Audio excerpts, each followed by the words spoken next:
Well, hello.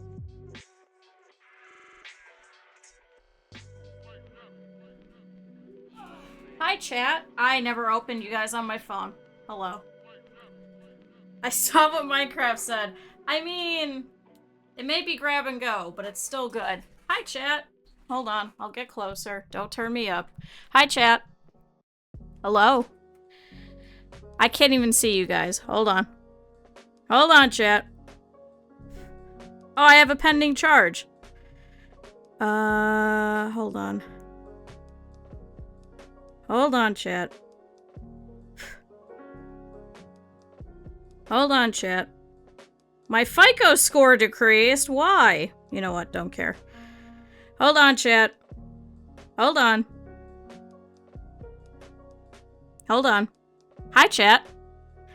It is indeed my first stream. Hi, chat.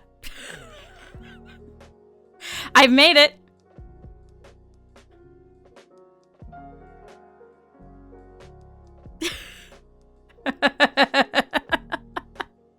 Hi. Hello. Chat, welcome back to Bat Week. Chat, we're back.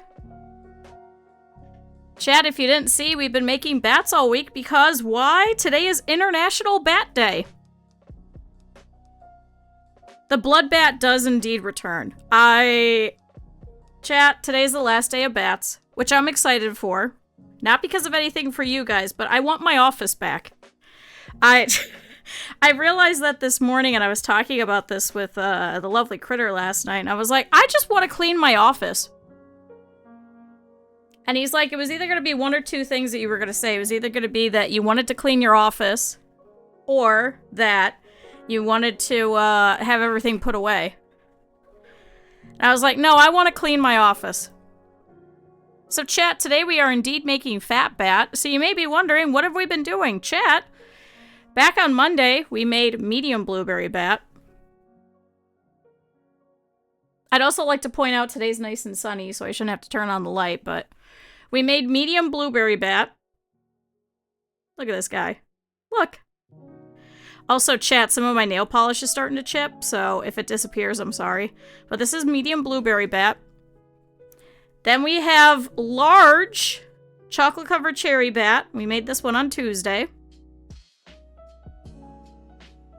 As you can see, now all of the marking pen is pretty much gone for the most part. I do clean them up afterwards. Like, I take a little bristle brush and I pick out all the seams and I brush them and I clean them. I give them a little wipe down, especially before giving them to the kids, and then I put them into a bag and seal them off. So we're not switching over to the sage green one. I have to go out next week to go see a friend of mine, so I think I'm going to do black like I normally do. But chat, here's chocolate-covered cherry bat. And yesterday, you guys watched me make a tiny bat. We made very tiny blueberry bat. Look at this thing.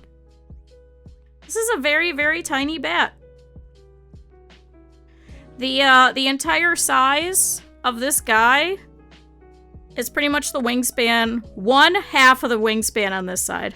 That's right, this one's gender is stainless steel. There's a sequel to Sewing coming out. What's the sequel to Sewing?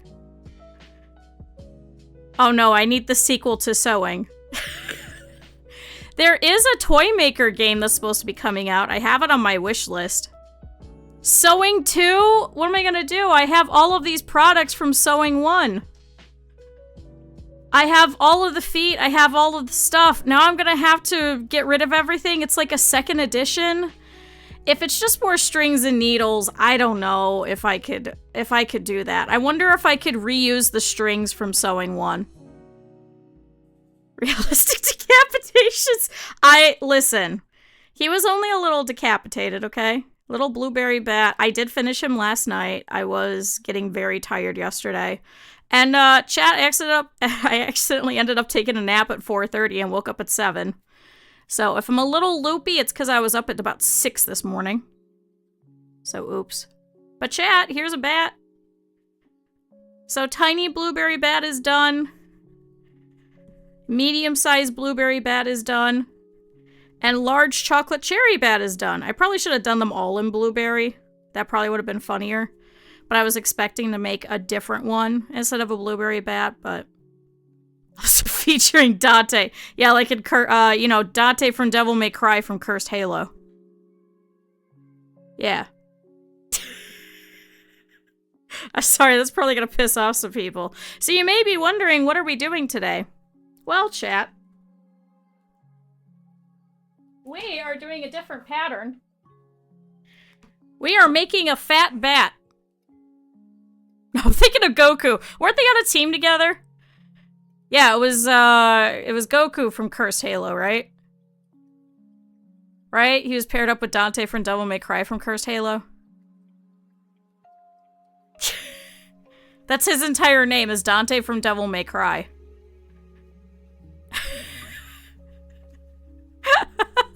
So chat, I very quickly this morning popped this in. As you can see, it's going to be a bat. Let me scoot you guys down just a little bit. Whoop, we're moving, we're moving. Hi, that's my hand, hello. I'm sorry, chat, I have hands. I don't know what you guys are gonna do with this information. Chat, we're making a fat bat today. So I already popped this through the embroidery machine. You can actually see where my embroidery machine's actually having some mess-ups. I am unfortunately gonna have to take, it seems like both my machines in.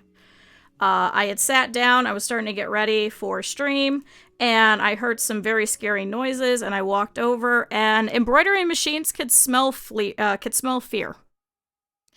If you didn't know, embroidery machines smell fear. They know when you're not there, and they know to get messed up. So not only is there extra threads, but it actually started cutting some of this. This is a protectant, and it keeps all the nap down so that the stitching doesn't disappear, because it's very hard to get into something that's kind of fuzzy and furry like this. So I put this down and started pulling this over. So oops, it smelled my fear, where I went, I need to get set up for stream, but I should be able to just leave it for 1 minute, right? Chat, this is a 3-minute stitch chart. This was 3 minutes. By a minute and a half, this started freaking out. This is why I hate embroidery machines.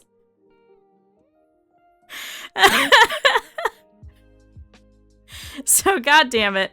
So, chat, what are we doing today? We are going to be cutting out the pattern of the bat. Hey, Mousy.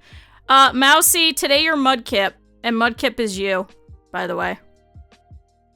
So, chat, we're going to be making a brand new pattern today. So, yay. Yeah, it's my rose gold ones. Unfortunately, I don't think they're going to last very long, so I'm going to have to do my nails this weekend. Because I went to go wash my hair this morning, and my nails started getting caught in my hair.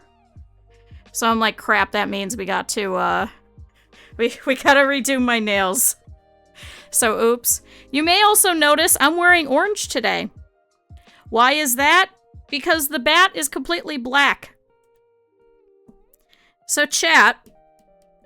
You guys always like making fun of me for the amount of stuff that I'm covered in every time. So. Exactly! Mine always snag, but no, mine is that all of the stuff underneath, like this one's pretty bad, it's starting to peel.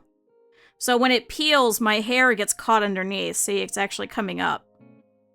It's like really coming up. So my hair gets caught underneath here. So I have to redo my nails. So god damn it.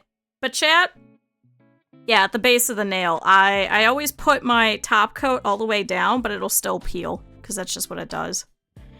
I hate sage green because I think it's a god-awful looking color. Like, other color greens I think are pretty good. The sage green one, I think has a little bit too much mint in it for my taste. Nail stream win! I was debating that if I could do my nails today instead. And then I was like, I probably couldn't do both. So we won't do my nails today. Like skin crayon color? No, it's like a dark orange. It's like a burnt orange. But so what did I do this? Because chat, we're working with black minky today. So chat, I'm gonna be covered. It's gonna be great. No, it's all natural nails. These are my real nails. My nails are just this long. And actually what I kind of want to do is I kind of want to shape them into almonds. Give them a little bit of a point. Because I can do that because I put so much thick nail polish on it so they don't snap and break, which is great. Yeah, no, these are real. Yeah, these are completely real. I really take care of my nails. This is like 5 or 6 coats of nail polish so that they don't snap and break. Instead, they'll bend.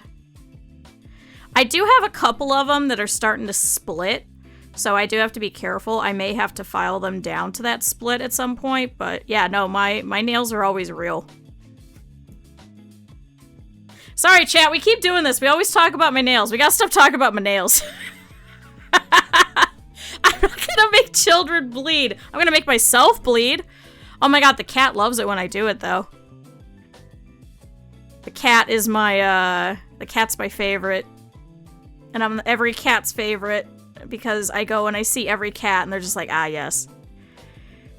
It's inevitable. It kind of is. Alright, have fun lurking. So, chat, let's make our fat bat. Cat's doing well. He was very sweet last night, and he tried to lay on my legs. And I kicked him off, and I put a blanket out for him, and instead he laid by my head, and he was very excited, and he was very happy. He was a very happy little guy. That's all he wanted, was he just wanted to be near somebody. And so he was... I did not kick him, I kicked him off. There's a difference. I did not kick him.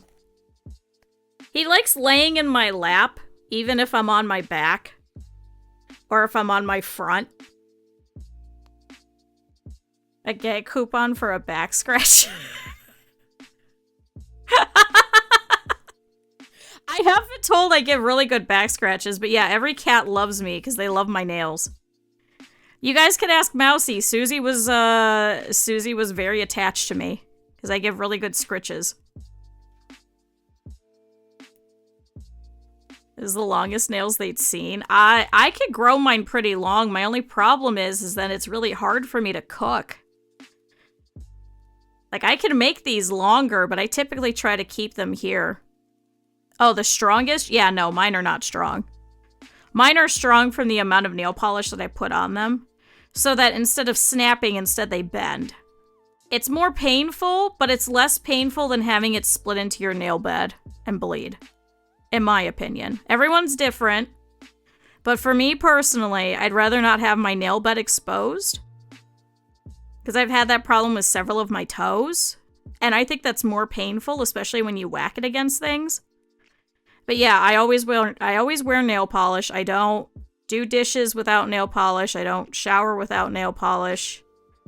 Because what'll happen is it'll make my nails too thin and too brittle, and it'll absorb all the water, and then they break more easily. So no, I'm always wearing nail polish all the time. It's annoying. I'll give it that, and sometimes I'm just like, fuck it, throw on the worst color I have. Which was what this was.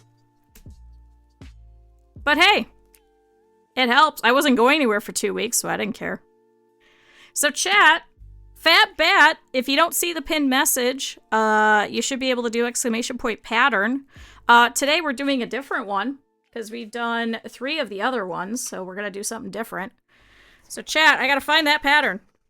And actually, let me rip this apart first. So, if you've never seen the embroidery stuff before, this is an embroidery hoop. We did this before with the donkey the last time. I did try to see if I could keep the camera, but it did shake a lot.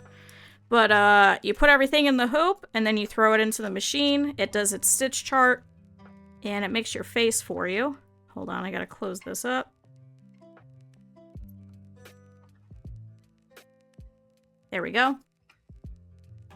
So, now we don't need this backing, so this is a interfacing, and what this does is this keeps this straight in the machine, so that it does not flop around. But we could pull this now, so this is just tear away. As you can see, it's just garbage now. I'm gonna throw it out. It's unfortunate because it's a lot of waste, but the end product looks really good. So I try and recycle things as much as possible. And you'll see why I don't have everything patterned out as well, too. So let's get rid of all this. We need literally none of this.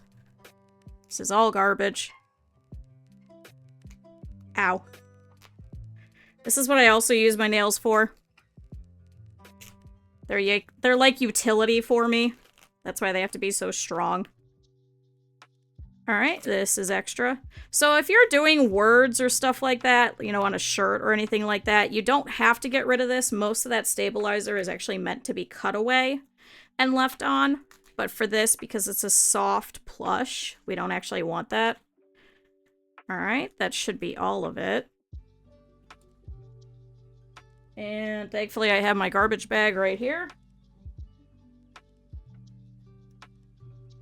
There's that. There's that.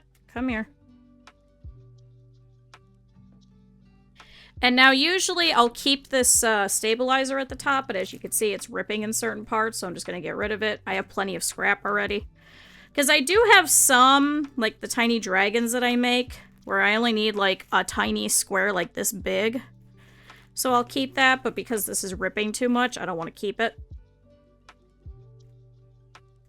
But it's the same exact thing. You just tear it away. And there's your face and your feet. Isn't that exciting, chat?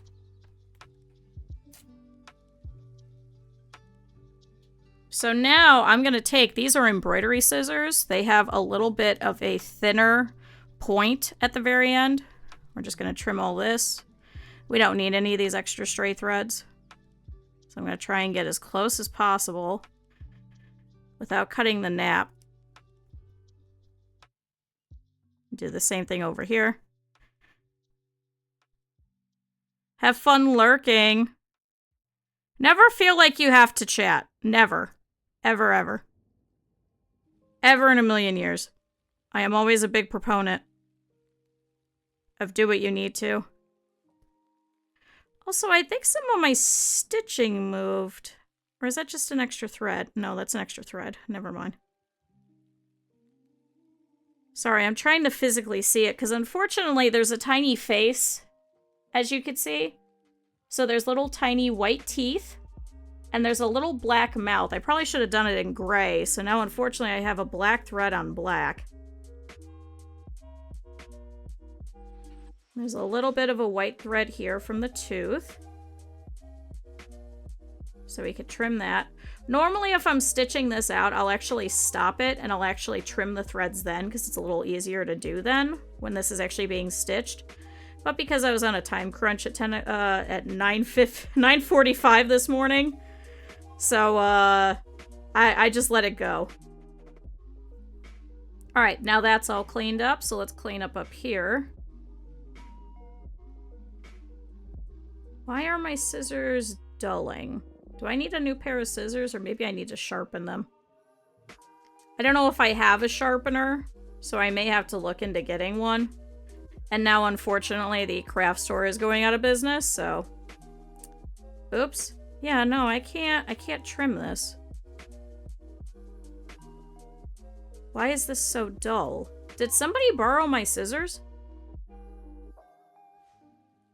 Maybe the roommate did as they were moving out.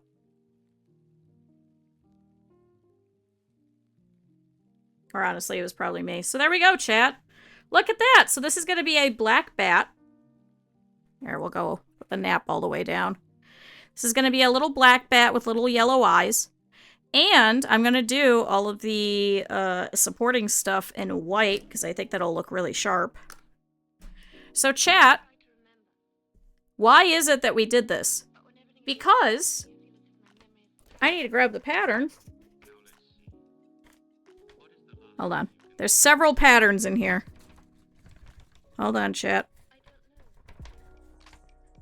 So now I've got to put all this away. So chat, this is the tiny bat pattern. Here's the large bat pattern. Oh, here's one. Which one's this? Fabric cut. Okay. Bat, bat. Shut up, song. That. I wish you could have an option where they would just have songs with no words in it.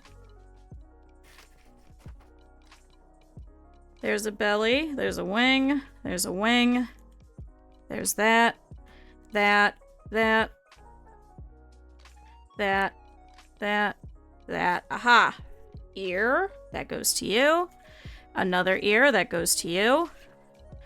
Back. Wing. Wing. Wing. Body front. Bat tail. And foot. There we go, chat. So there's 4 different bat patterns in this one. It seems like such a waste for me to go get another envelope. So I just keep it like this.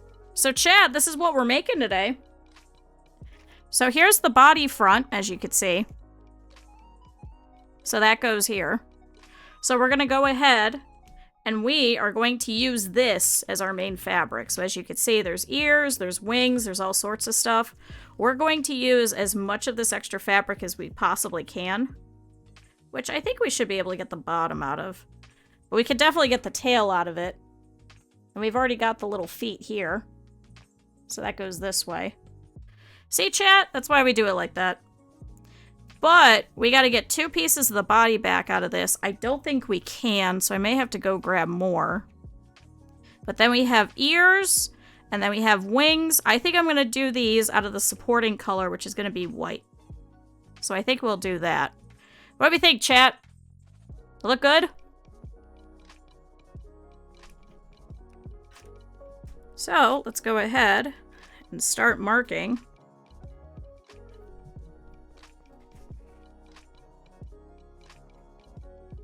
So chat, welcome to patterning.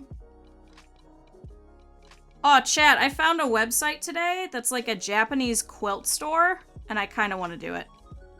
I don't have a model on? Oh, shit. Wait, hold on. Oh, no. Wait, do I really not? Alright, we'll hold off until I have to, because I'm gonna have to get up to go get black fabric anyway. So I'll just change then. Whoops. I mean, do we need a model? Probably. Chat, if you didn't see, we raided my mom yesterday, Astro. It did take us almost 30 minutes to realize. It did. Alright, so 1, 2. And then we need 3.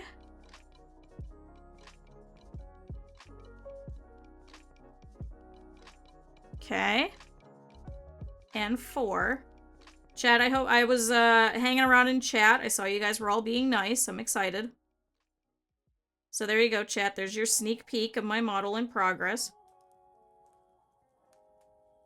There we go. There's foot. The fact that I wasn't wearing black. You know what? That's true. That's very true. Can I actually move this over here? No. I guess here's the best part. Alright, so this is the front. Down here's the back. It's gonna be a little tricky for me to sew this later, but that's fine. And here's the nap. So we know that goes down.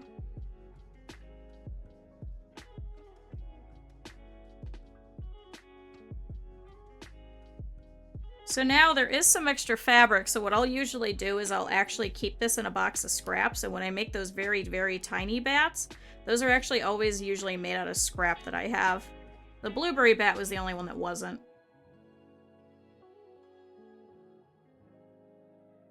So when I go to make bats for this person too, I will probably likely make it out of these scraps, just so that then I have literally no waste. So I have waste in some areas, and in others I don't. So there we go, there's the front. There was color on the screen, that's true. Don't worry, chat, I'm gonna get covered in black minky. I wanted you guys to be able to see. I also don't want to ruin my favorite black sweatshirt that I have that's currently clean. Because I think I'm gonna have to go out this weekend to go to a store. Because I think a friend of mine hit me up and was like, hey, the closest craft store to us has like a whole bunch of minkies, so you should go and check it out. So I think I'm going to go out and go see. But I think it's a lot of the dimple stuff. So we'll have to find out. Alright. So chat, here's the 2 little feets. Here's their backs. Here's the tail. Here's the bottom. And here's the front. Alright, let me go and get... 1, some more black fabric, and 2, my model on. So this is going to be done in black, and these are going to be done in white. Actually, could we do the white really quick? That might be easier. So let's shove this in the mouth of the machine. Because then I could put the white away at the same time. So I can't do this one in white marker because I won't be able to see it. So let's do it in black gel pen. I always use these Japanese pens, so this is a Uniball Signo, and it's 0.28 millimeters. It's nice and thin. It's not going to show through on the other side. Alright, apparently the nap has to go this way, and the nap for the ears has to go this way, so we have to cut 4 of each. And we're going to have to flip them. So I kind of know these instructions, so I might have to get up at one point to go and take a look at them, but I'm pretty sure it's just make everything separate and then just attach all at once. So here's 1.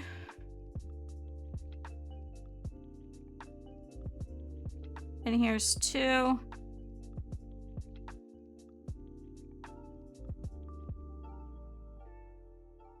Okay. Yeah, we'll keep going like this. Here's 3.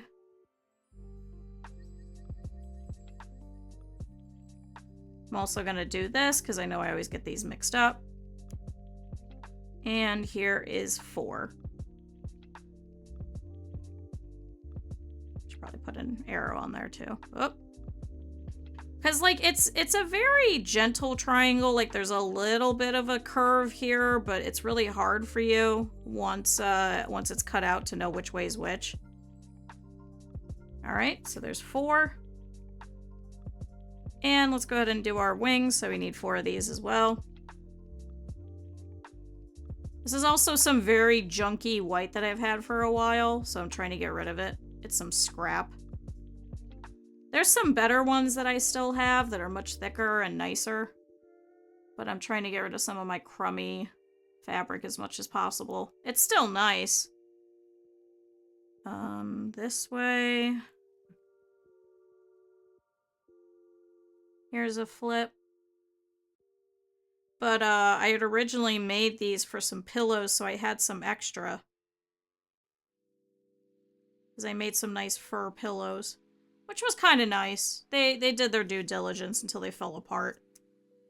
Which was not a fault of mine, it was a fault of the fabric itself.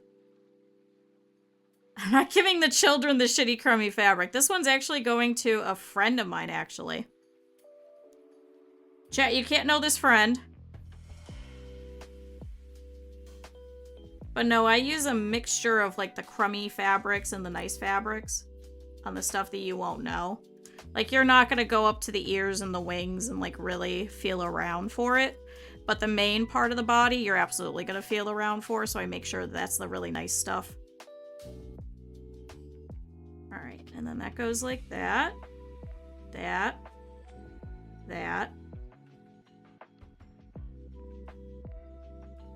And that. So there we go, chat. So there's all the white. So all that's left is this back piece. So let's go ahead. I'm going to cut this really quick.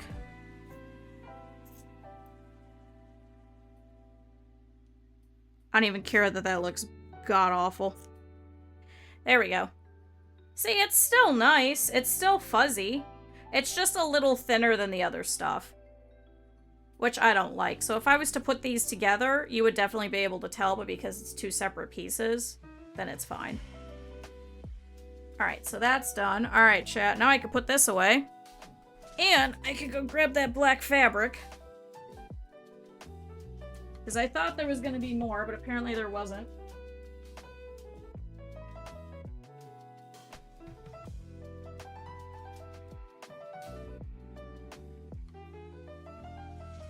There we go. Alright, I'm just gonna stand for this. Because I only need a little bit. So the nap is going this way, so I've got to flip it. Oh, damn it. I was hoping to not unravel it, but the whole thing just unraveled. Damn it! Damn it, damn it, damn it. Damn it, damn it, damn it. Damn it, damn it, damn it. Alright, well here's the back. Part number 1. And now here's the back again. This is part number 2. I'm going to do the same. That's the way that the arrow goes. And then just like I did with the white, I'm just going to very carefully cut this out. Read that as not carefully. I am going batty. Remember, happy International Bat Day. There we go. How am I already covered in Minky? We just started. We just started, damn it. Alright, 1 second, chat. Let me go fold this back up. This is brand new. I literally just took it out of the packaging. Literally just ordered it.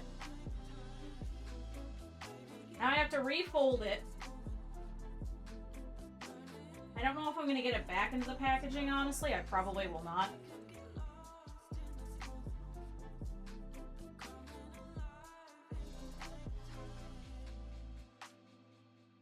Alright, there we go. That could go there. Oh, I'm stuck again. Damn it. Damn it. Alright, this one's the microphone cord's the fault this time. Alright, chat. There we go. That's everything.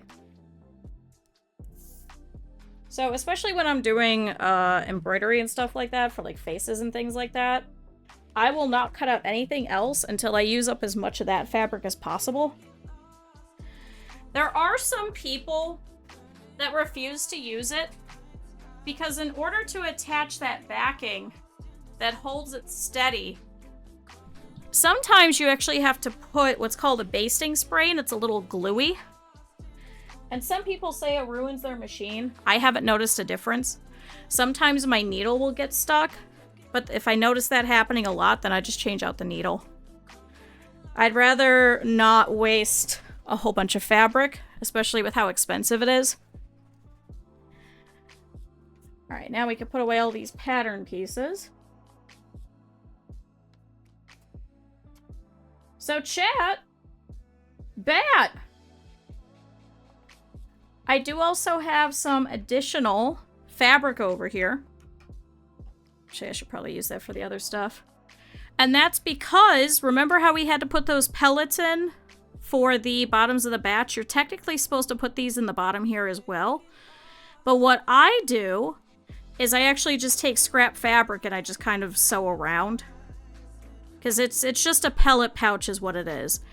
It's in case something happens to the bat, then all of the pellets won't fall out.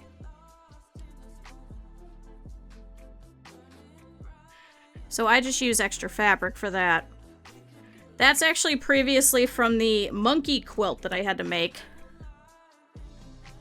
So I got a monkey fabric, I got bananas, I got little suns, I got trees, palm trees, I got some brown stripes, and I put that all together, and I put that with a backing of, I think it's called Massive Jungle Party or something. There was a nice soft minky on the back. But my most recent one was actually just a duckling blanket for my best friend and her kid, because that's her second kid. So I'm not making anytime soon another monkey blanket for her, so I'm reusing some of the extra scrap. Because I'm a moron, and I didn't know how many squares I needed, so I just kept cutting squares. So I have tons and tons of those squares that I don't need, so I'm just using it as scrap fabric. So a lot of inside of my pellet pouches are like, you know, bananas or palm trees or grass texture. Alright, we'll cut all these out. So this is extra pretty usable fabric. As you saw last time, I'd be able to get at least 1 or 2 bat feet out of here, so I'm going to keep this. Down here as well, this is enough size for a lot of the heads and stuff like that for these tiny ones, so I keep this as well.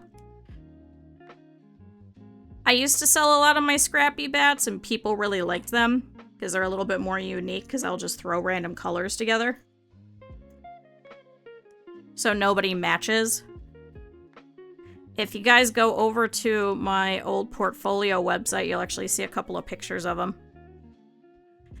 Alright, this was going to be a little bit difficult, so what I'm going to do is I'm actually going to cut a little bit into over here. But there's the bottom.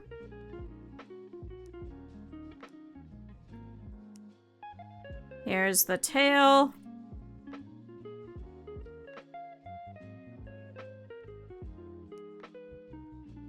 Here's a foot. And there's a foot. And there we go. Chat, everybody's cut out. We ready to start sewing, chat? Are you excited? I don't have an example of this one because the only one that I've made recently... Actually, I've made 2 recently. And both of them got sent to friends, and I don't have any examples. So chat, this is something new for all of you. I've made 2 already. This will be my 3rd one, so I hope you guys like it. So chat, we're going to do similar to what we did yesterday. I'm not going to follow the pattern exactly. I'm going to instead take all of these. I'm going to make all the little pieces first, and then we'll attach them all together. So we're going to have to make the wings. We're going to have to make the ears. That's an ear. We're going to have to make the feet. And we're going to have to make the back of the head. Bad week is best week. I really hope so, because I think I've been losing my mind from it. And I feel like not a lot of people have been enjoying it, so it's kind of nice. So chat, let's make... You know what? Let's do the wings first. That sounds fun. We'll get to all of that eventually, but let's make the wings first. Alright, chat. So, we have one wing going this way. We have one wing going this way, so I think we could put these 2 together. And we have one wing that goes this way. See, everything's already covered in black. I'm already covered in black. Damn it. And this one goes this way. Alright, ready, chat? So, what we're going to do is we are going to follow the outline. And then similar to what we did for the other bats, we're going to put in the webbing as a top stitching. It's a little complex, but don't worry, you guys will figure it out.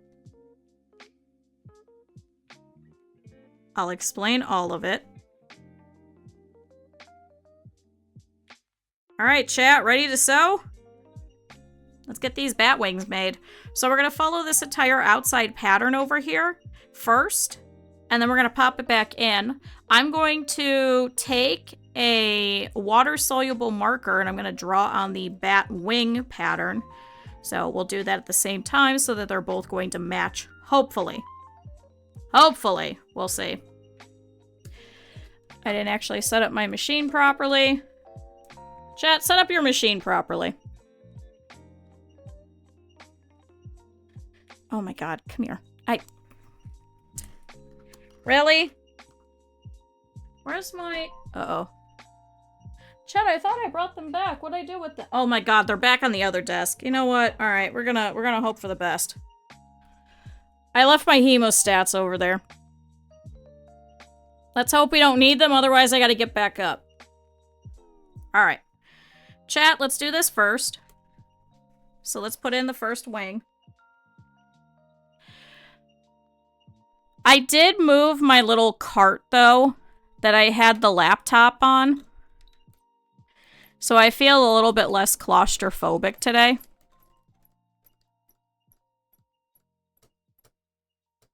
Uh-oh. We're just stuck. It's fine. Hold on. Alright. Pivot it this way. Follow the wing. Now, fortunately, because it's two of the same fabric, I don't think they're going to move at different speeds, so I should probably be able to rip out this pin here in a second. Hi, cat! Cat! Hi! Come here! Hi, buddy! Sorry, I saw the cat through the crack in the door. Hi, bud! I know, you got in trouble this morning because you tried to jump up where I had the embroidery machine. Hi! It's okay, you could come in now. You want to come say hi to chat? Oh, do you actually? Do you want to come up? Do you want up? Up, up? No, you can't chew that. Do you want up? He's thinking about it, chat. Come here, cat. Hold on, chat. I've got to go pick up the cat. Come here, buddy.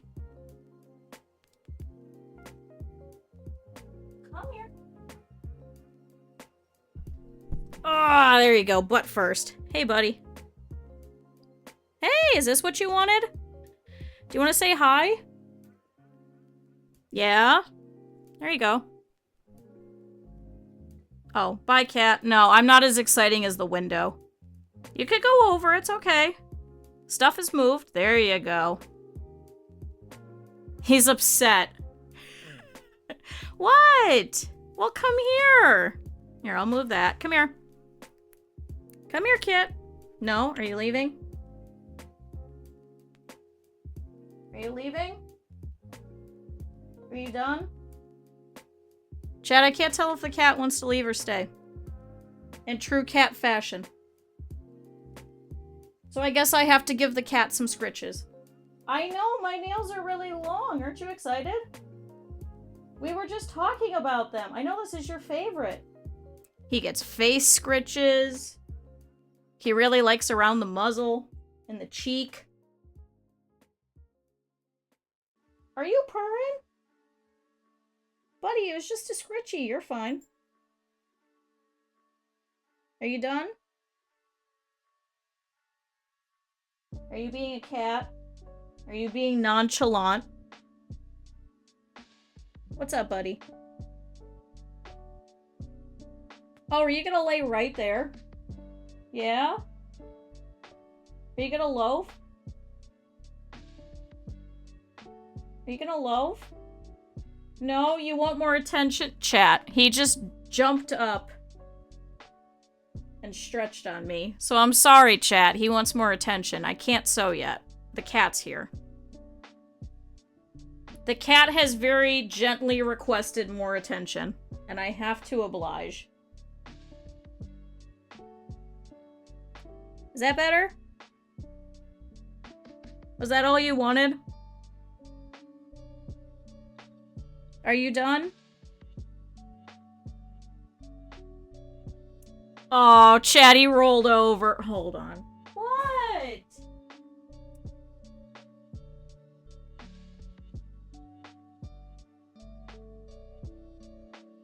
What's up, cat?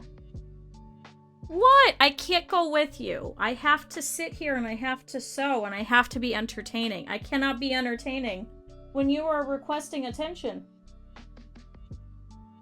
He's trying to get me to follow him out of the room. No, we cannot have couch time, buddy.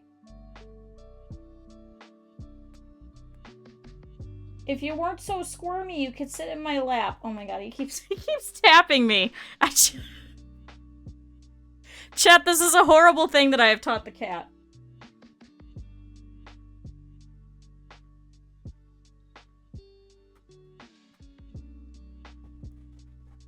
Hold on, chat. Is there anything that's... Chat. Let's see if I can... Chat. Look at him. Chat, I can't say no to him. What? Chat, I can't say no to the cat. I just can't. I mean, look at him.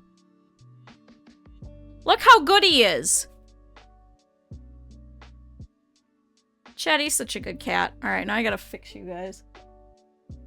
Hold on. There you go. There's your cat. Hold on. Is that better? Look what you made me do. Now I gotta fix everything, buddy. Oh, come here. Chad, he blinked at me now.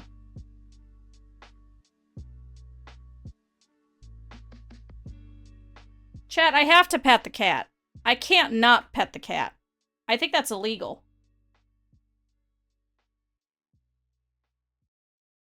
I can't. Are you done? Are you done with scritches? No, you put back scritches? Okay. Now are you done?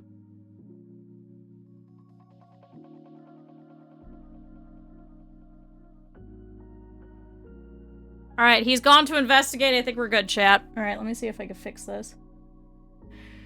Nope, that's wrong. Hold on, chat. Is that better? I'm sorry, it's gonna be a little wobbly while I move you guys around. Here we go. But listen, you guys get to see the cat. Don't you give me that look. I have to work. I have to work. I always think of Eb when he took that clip where he's like, now the cat derails the stream for an hour. This is what the cat does. He sees that I'm not at the computer. And he goes, oh, that means you're allowed to be annoyed, right? Up, up. Go on, jump up. Go on, you could jump up. I don't think you like that being on there. Come here.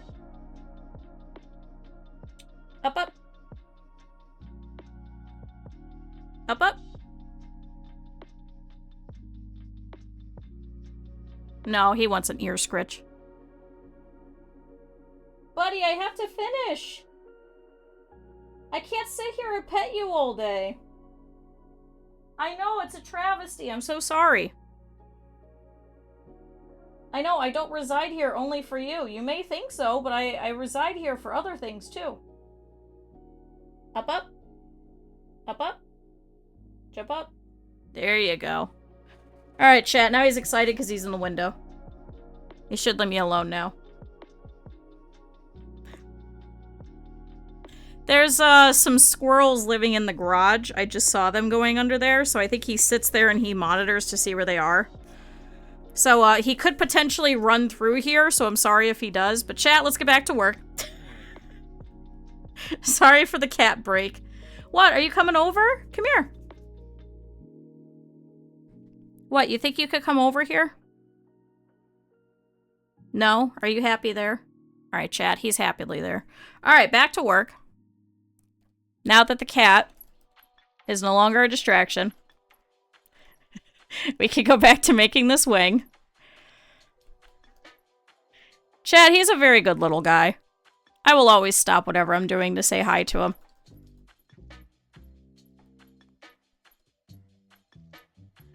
Alright, so there's another wing part. What I keep doing is every time that I hit, you guys might have seen this the past couple of days too when I was sewing around the bats. There are these parts where it suddenly has a sharp turn, and that's for the bottom of each wing. In order to make that more gradual, what I need to do is I actually sew one stitch across, then move my foot. And what that does is that prevents some puckering. I know I've seen that on a couple of fan plushes for Fryren especially. That's how you can avoid that, is you have to do an extra stitch across. You can't follow that immediately. So here, chat, you'll be able to see. As you can see on the wing, anywhere that we have these points, I do a single point across, then follow the curve. A single point across, then follow the curve. A single point across, and then follow the curve. And what that does is that prevents all of the bunching that you can get, especially when you go to turn this out. See, isn't this nice? You guys can really see this because it's white on black. So, here's one wing. Let's go ahead and set that aside. We'll do the next one. I think I'm going to move the pin, though, because I think I'm going to run that over, and I don't want to do that. So, we'll put this down. We'll knot this again. And I'm going to do the same thing. Every time that I turn a corner, Here's one. Let's go across and then keep going. All right, here's another one. Same thing, across and then keep going. It's just more gradual when you're stitching. Because otherwise, if you do it at such a sharp turn, it's not going to like that. And it's going to be actually very, very hard to move all of this to face the correct way. You could do about 1 or 2. Sometimes people will do 3. I think that's too much. I think just a couple is just fine. And same thing, we're here at the end. We're going to go up and then keep going the correct way.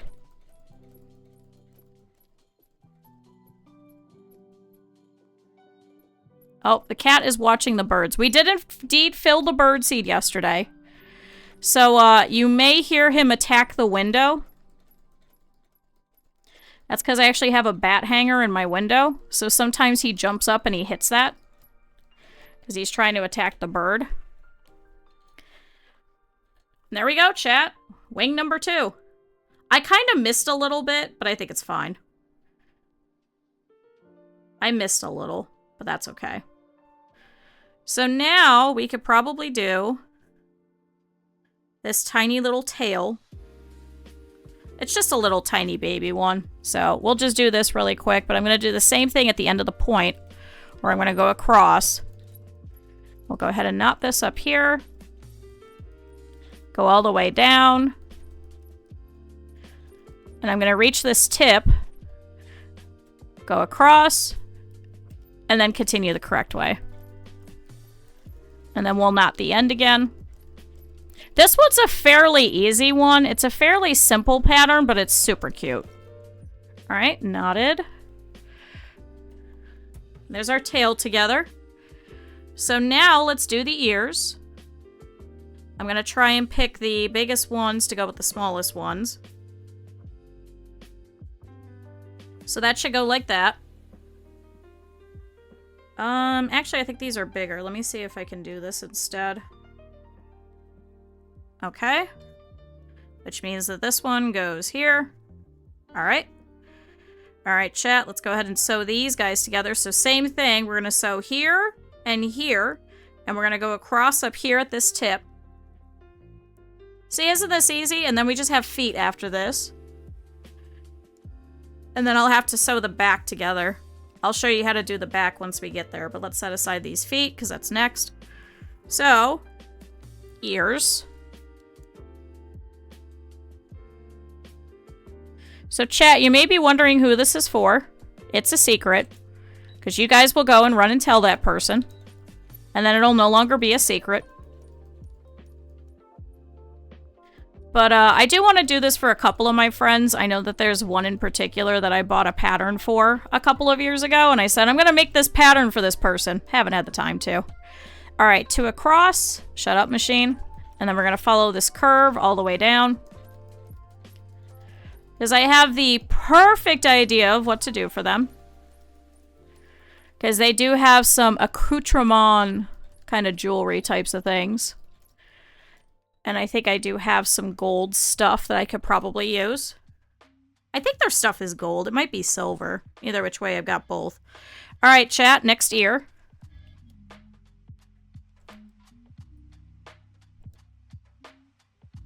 Also, chat, I hope you guys are all having a good week. If you didn't see, unfortunately, Cap'n is not going to be available on Saturday. So I think I'm going to take that off so I can work on his project instead. Unfortunately, it is still a secret, so I will not be able to work on it on stream. All right, and then we're going to go across, go 2, and then we'll do the curve. So, chat, you'll only get me for the normal 5 days this week. I'm so sorry. I know, I don't know what you guys are going to do without me.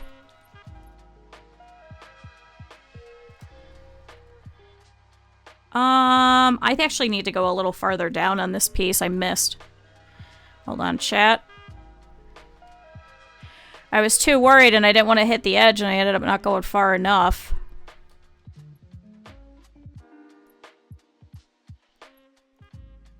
It's just a little bit, just a couple of stitches. There we go.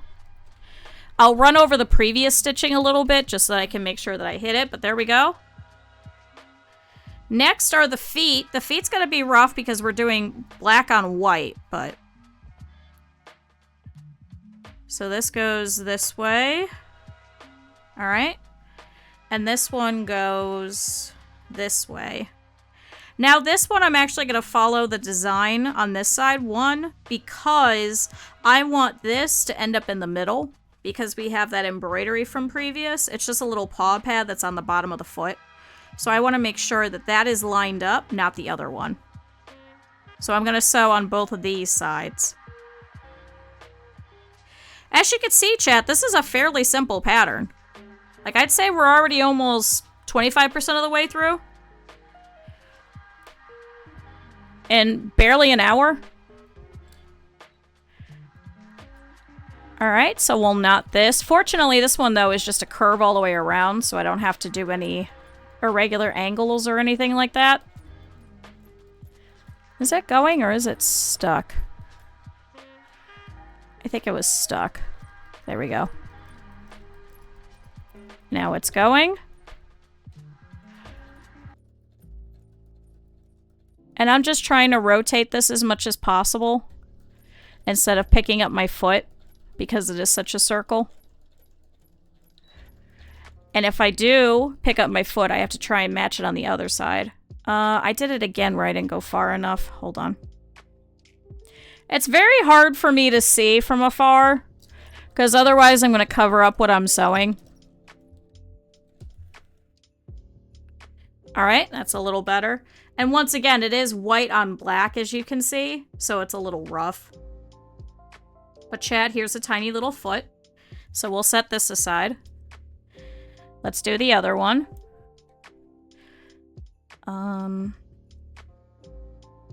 Let's do the same exact thing from this side.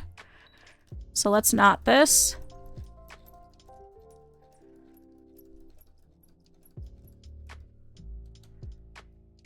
Uh-oh. Don't get stuck. It's fine, machine. Don't get stuck. Alright, there we go. Alright, so following this curve all the way around.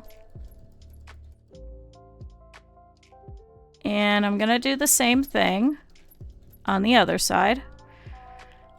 So these ones, as you saw earlier, when I was cutting out the pattern, these are the same exact things flipped.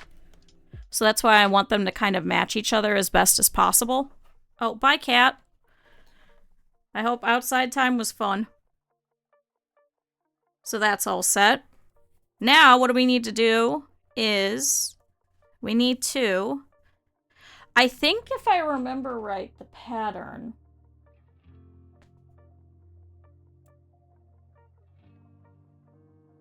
I don't remember if it's attaching the entire front to the back or if it's attach each side to the front and then sew up the back.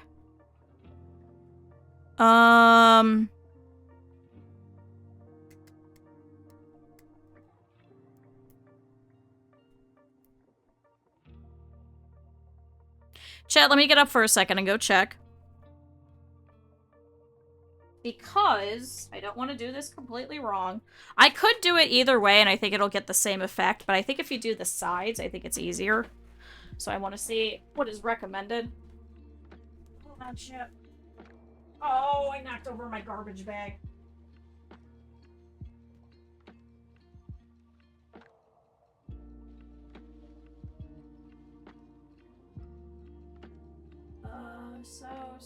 So body back seam. Okay.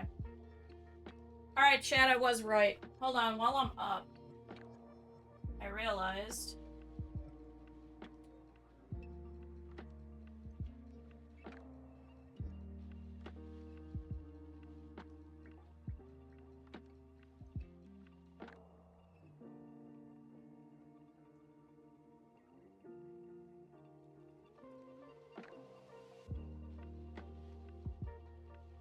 Nope, that one. There you go, chat. I'm back. Oh, shit. Wait, I'm too far down. Hold on. Wait. Chat. There we go. Sorry, chat. Sorry. I forgot I was gonna get up and I was gonna go put myself in the corner. I completely forgot, chat. Alright, so, based off of what I saw, we're going to sew the entire back up first. Oh, there we go. Alright, much better, chat. So, we're going to sew the entire back together. So these two pieces, I think. Which way, though? I think it's this to this. Hold on. I probably should have marked which is which. Hold on. Now where's the pattern? I just had it.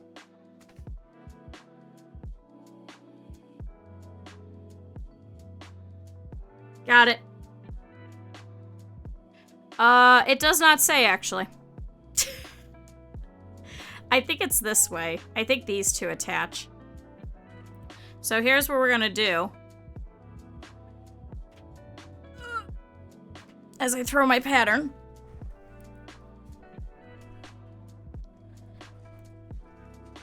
Alright. Chat, here's what we're gonna do is we're gonna put these two pieces together. Over here. So we're gonna go from the bottom first, then we're gonna go to the top. Then we're going to pick two spots in the middle, and that's going to be our opening. So this is where everything will get unstuffed from. So, like I said, here's the bottom. And now here's the top. And this is going to help us line this up. Because, just like I was showing on the back of Cap'n's head the last time, you want to try and have an opening here. It's easier to cover it up when it's somewhere back over here.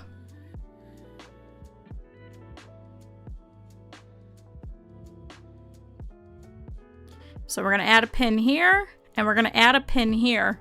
Now, chat, we're not going to go in between these two middle pins, because this is going to be our opening area. This is where we're going to stuff from. This is where we're going to flip from to the correct side.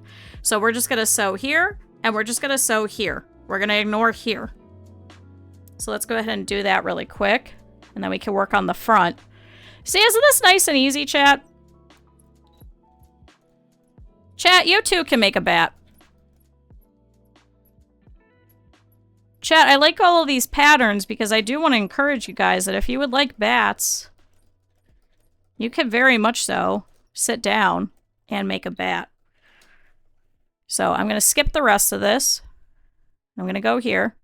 And chat, you can make it out of anything. If you have old pillows lying around, use the fabric in the front, use the stuffing in the middle. Or if you want to go and pick up fabric, or you want to order fabric, doesn't matter what it'll be made out of. At the end of the day, it's a friend for you, or it's a friend for somebody else. So let's sew all the way down over here. Also, thank you everybody for being here. I really appreciate it. I know a lot of you guys are lurking today. Thank you. I much so appreciate it. So there we go. So we'll trim here. So now these two are closed and this middle is not. This is completely open. Just like this. So now this will be the hole where we're going to stuff from. We're going to turn everything out from. We're going to add that to our pile. We don't actually have to sew anything on the bottom. However, on the front, as you could see, there are these triangles. These are more darts. So this is going to give us our 3D effect. So we're going to have to do this one up here through the top. So this is through the mouth. We got these two at the bottom. This is going to give us more of this curve. So we want to make sure to do both of these. So let's go ahead and pin these. So it's 3, so I need 6. So I'm going to do the tops of these. This is where you start from. So we're just going to go ahead and attach these in a triangle. And do the next one. I got minky up my nose.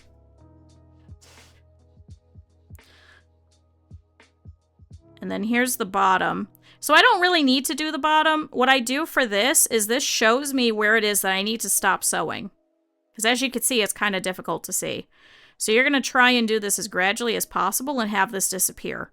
This is what's called a dart. You could see this on the back of your clothing too, especially like fitted shirts and stuff.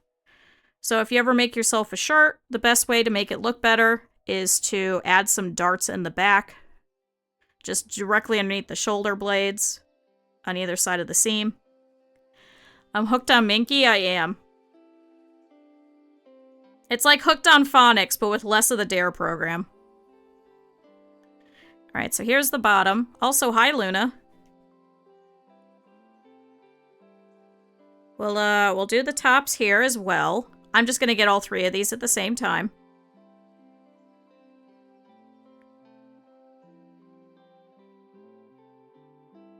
Alright, and here's the bottom for this one.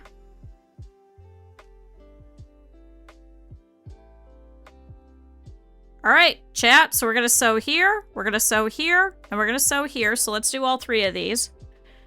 Then we can actually start piecing this whole thing together after I trim everything. Isn't that really easy? Chat, this is honestly one of the easiest patterns. And it comes out so cute, which is why I kind of use these in such a way to kind of make them into people. Because as you saw, I did that with velvet. Alright, so there's one line. So see, it creates a little bit of a face divot. So now we're going to have more of a rounded shape than we would normally with such a just a straight piece of fabric. So we're going to do the same over here.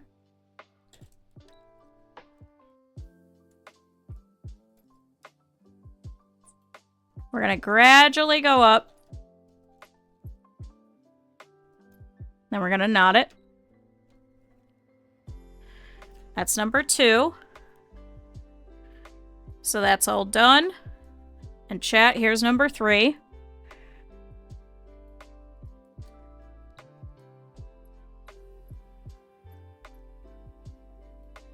Alright, that one might be a little tall, but it should be fine.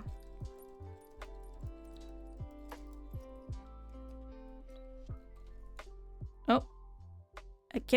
Why are you stuck? There we go.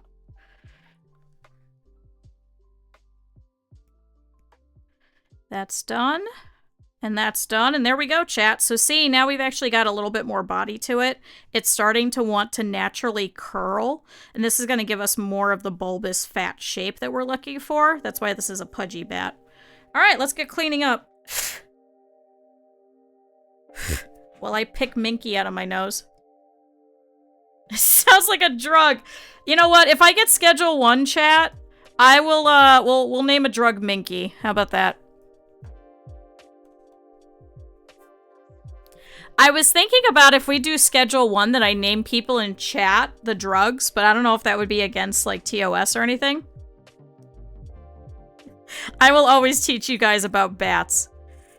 Chat, if you guys end up making bats, I know that we, I'm not sniffing lines of Minky. I know that we kind of forced Sura to make a bat at some point on stream. And other people, but listen, if you guys want to make them off stream, or if you guys just want to make them, or you know someone else that makes them, send me pictures, because I like seeing everybody's stuff. Alright, so here's a wing.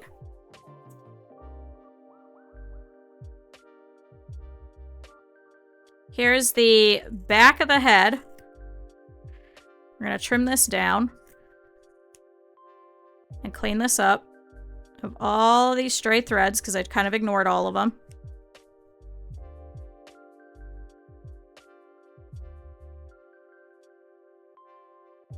Oh, did I not get that thread? I guess I didn't.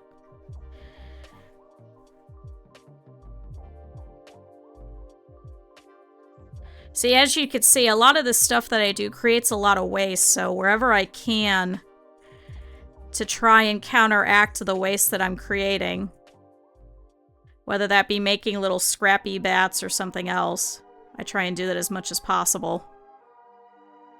I do sometimes use Minky as sometimes the stuffing It's a little more annoying because I have to sit there and I have to like hand carve all of it into tiny little pieces.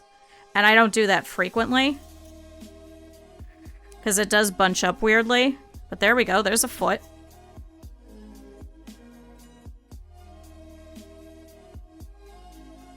All right. And then here's another foot.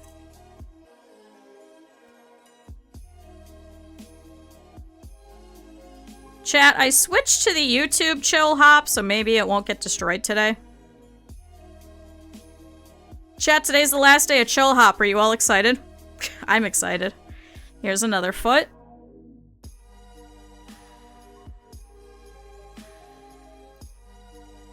All right, and here's an ear.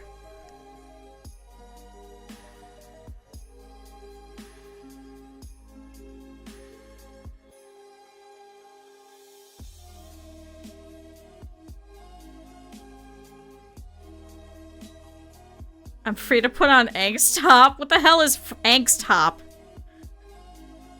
I always think of Last FM because I always used to use that. And everybody's mixes. And one of my favorite ones I think is, and I think it was like Certified Silver? I think it was like a Songs to Be Blue to or something like that. It was such a good playlist. Had some Fall Out Boy on there.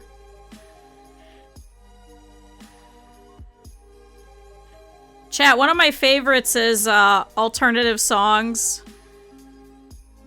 When you run out of things to listen to, you know, the one with the blue background with the two cats on it. Oh, excuse me, I inhaled Minky. Ugh. Hi, Ender.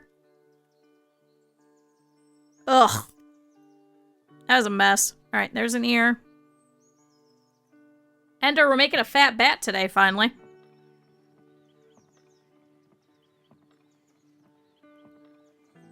I heard you talking about space engineers with everybody yesterday. I was lurking around in a bunch of people's chats.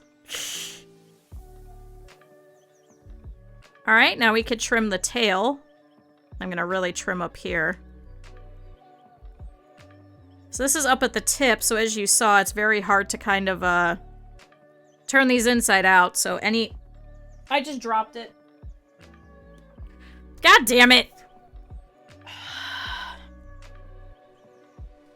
Chat, I was up. I could have grabbed my turners. God damn it. Alright, another wing.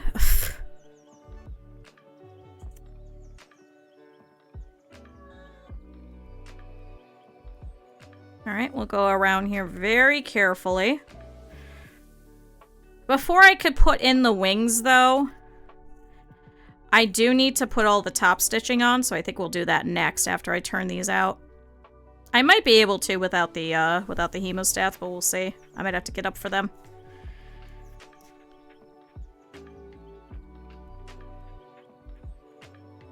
Alright, now this guy is all that's left, is our front over here.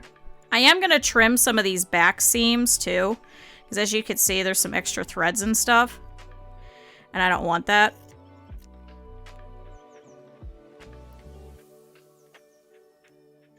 Because then I don't know where it is that I'm sewing, because I get confused as to where the thread is.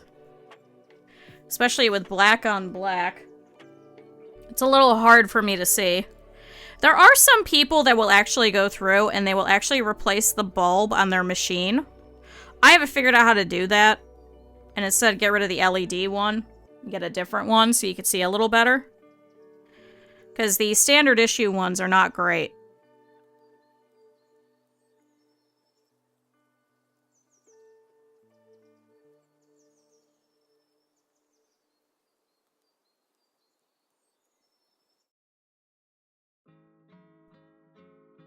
Alright, we'll get rid of that.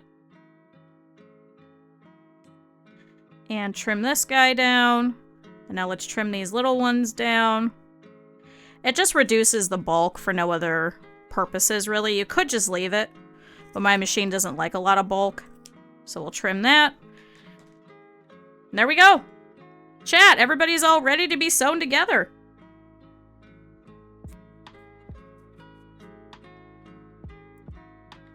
So, I've got a big thread stuck to me. Get out of here.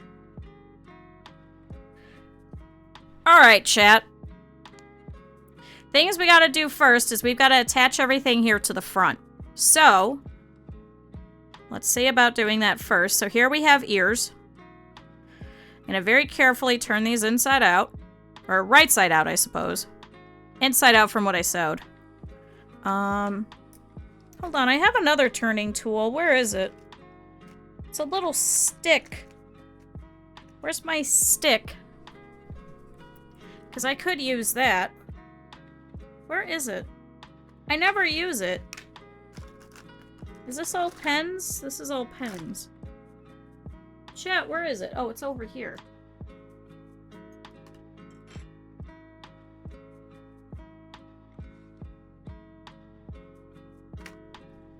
Also think... Oh, I did. I ran over the cord.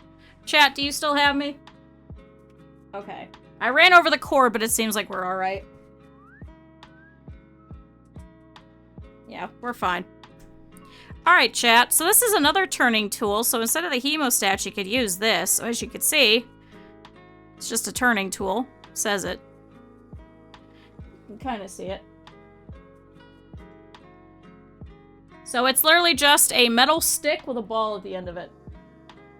It's not that fancy. Most people actually just use a chopstick. But my problem was I kept breaking them, and I wanted something more permanent. So I got this. But you could use pretty much anything. Most people use pencils, stuff like that. But this little ball at the end is specially created so that you cannot...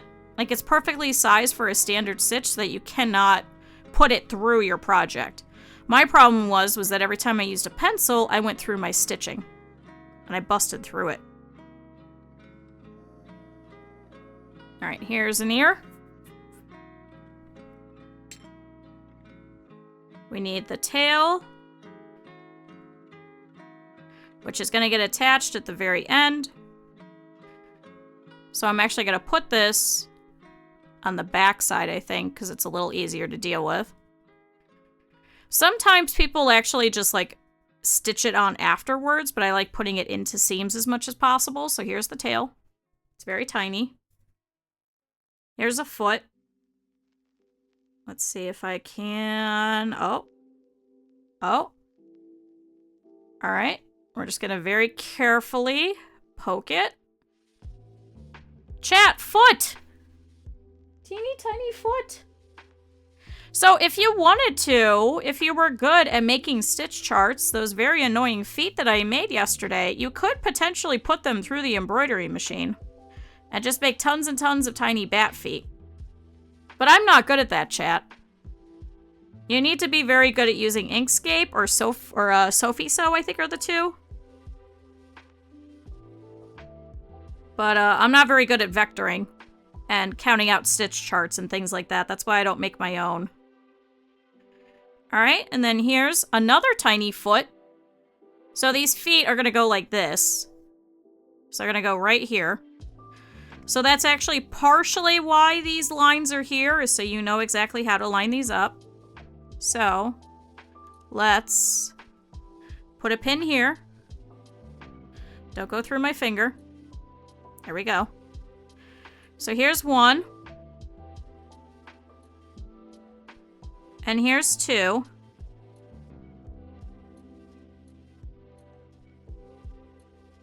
I am going to move this up just a little bit. Because I realized that the stitch line is a little higher than I originally thought. And I don't want to lose that little paw pad piece. Actually, do we want these up? I think I want these down. I think I want these down, chat.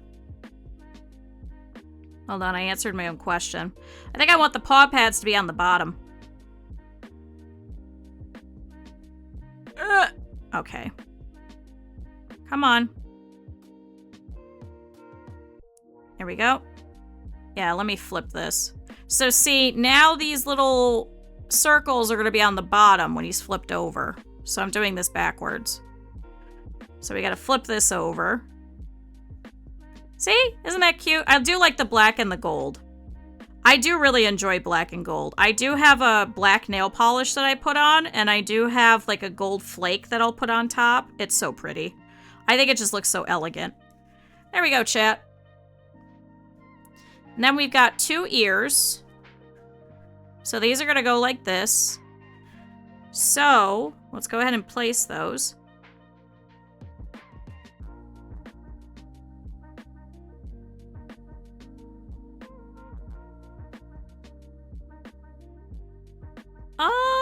Let's go down a little bit more.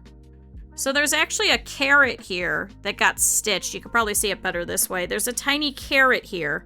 And what that is not only do you use it here to be able to line up the back, but you also use it to line up where the ears go. So I like to put the tip of mine about where the edge of where the inside of the carrot is. So we'll go ahead and pin that as well. And do the same thing on the other side. So once again, I'm going to match this middle part here, into the middle of where this carrot is.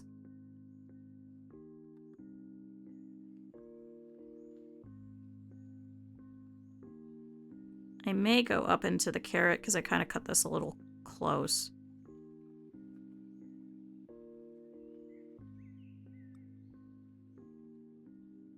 Okay. So that's almost the entirety of the front. Now we do have to do the wings, but first, before I can attach those, I actually have to flip these. Now we've already trimmed all of this. This is going to help to keep it from folding, as you saw yesterday. So I try to trim this as close as possible. It's a little harder to do when it's hand sewing because you might go through your hand stitches. There we go. So now we got to poke out all of these. So once again, this is why I went across, so it's easier to poke these out.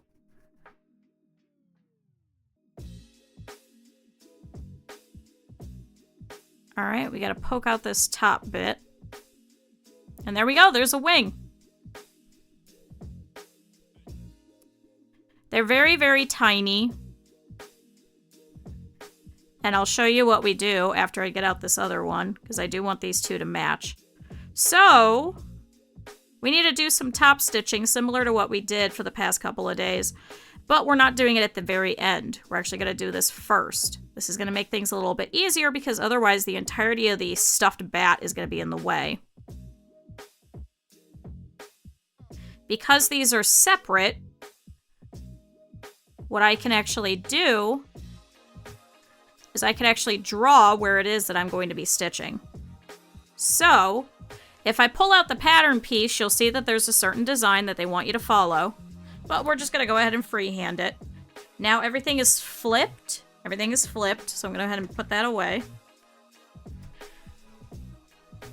Also, chat, it's already been an hour and a half. Using adult scissors. You leave my scissors alone. I do actually have to put those away. I like the littler ones because they are easier to maneuver for these little things. All right, chat, let's draw on the design. So here we have the top. So this is the top, similar to like a dragon wing or like a bat wing or any kind of wing, really. You're going to have this top bit of the exoskeleton that goes through. We're not doing donkey month. Hold on, I just lost the cap. You stay here. Now, I'm going to use this as a basis, and all of my lines are going to come off of here. Just like that. So we're going to do the same thing over here. We're going to follow the edge into this one. Find the middle. 1, 2, and 3. Just like that, chat. Although that one's a little messed up.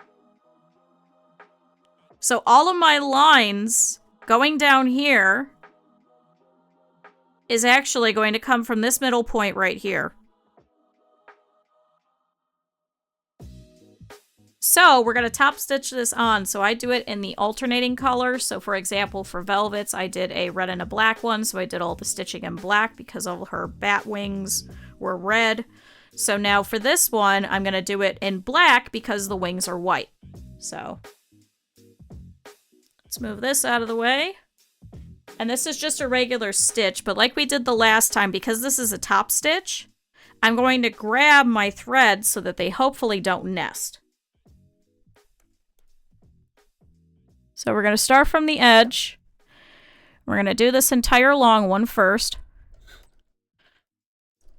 Because this is just a guide. If I have to move a little bit, depending on how the wing is, I want to make sure that that middle point is going to be the middle point, no matter what. I'm going to move you guys a little bit so I could see. Because this is stuck. Why are you stuck? Move you forward a little bit? Oh, it's stuck on the foot. Hold on, chat. Got it. It's too small. It's too small is the problem. Alright, so we're going to follow this line, hugging the edge of the wing all the way down until I hit the very end. And I'm going to knot the very edge. Now, it doesn't seem like a lot. It really doesn't. But it's going to give you those folds so that you're going to be able to see that there's a little bit of a variation here. So we're going to do the same. So here's our middle. We're going to go down, down, and down.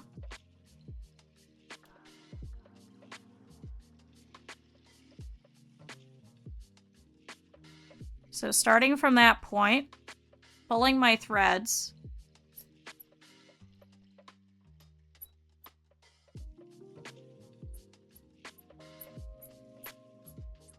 And we're going to go down through the wing.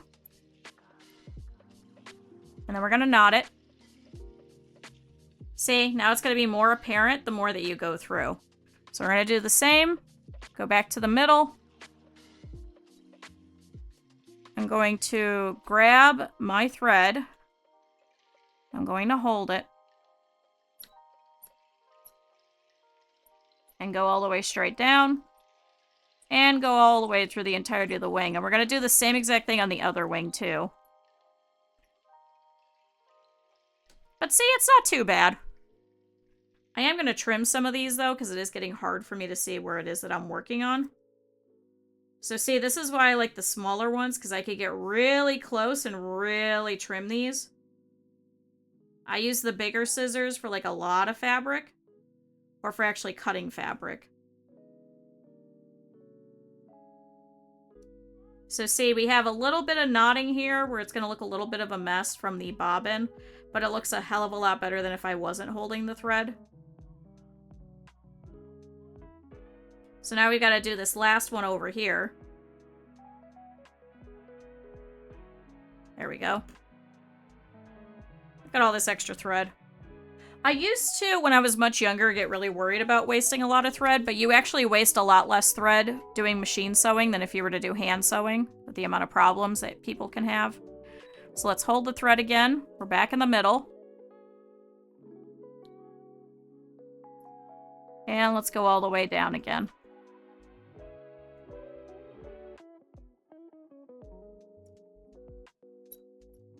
And go back up and knot it again. And there we go, chat. We have a wing.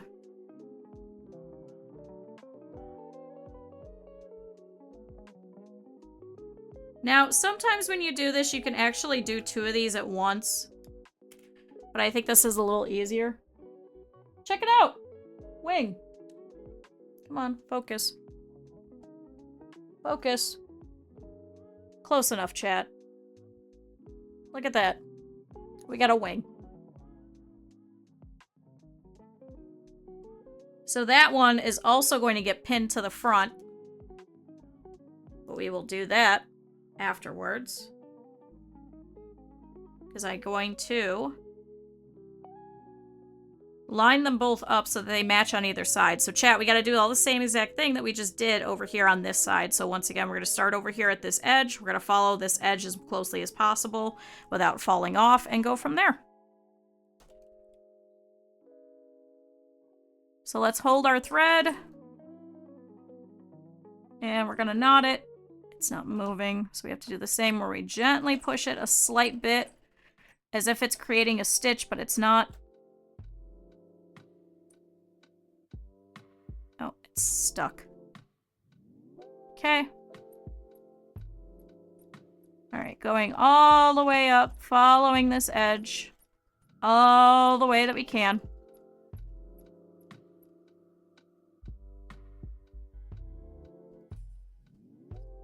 So some people, instead of putting it into your seams like this, you could, if you really wanted to and you're not good at that part, because it can be a little bit difficult, you could instead ladder stitch it on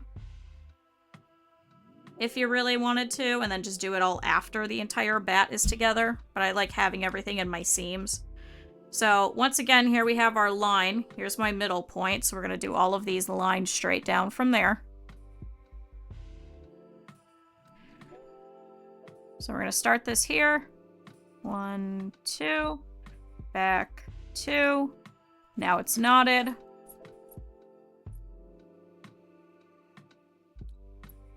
And we're going to do the same thing, going back through the wing just a little bit. All right, here's spot number 2.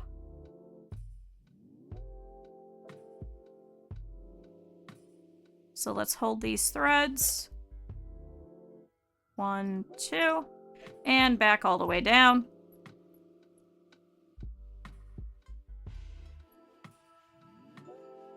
And back up through the wing so it creates a knot. And there's the next one. All right, chat, last one. Then we can baste all this together. So once again, I'm going to grab the back of these threads from the middle. 1, 2, back 2, and forward.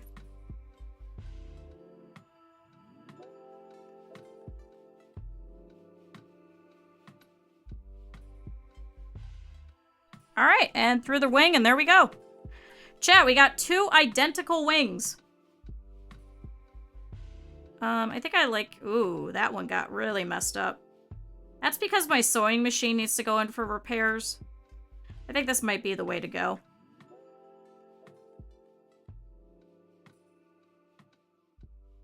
I have not had the time nor money to take my sewing machine in, so he's just gonna have to deal with it. I'm sorry, Banana. It's not like it's expensive, it's just, it's very far. So not only do I have to pay for gas because there isn't an authorized repairer around here, but I then have to pay for the repairs themselves, which shouldn't be too much, but I'm kind of annoyed because I have so many projects I have to finish. And then he goes, ah, yes, I'm going to start skipping stitches. Have fun. This is why a lot of the time some people, depending on what the cost is for repair, will end up just getting a new machine. But I like my machine. I'm not getting a new one. You actually can't get this one anymore. It's a special edition one.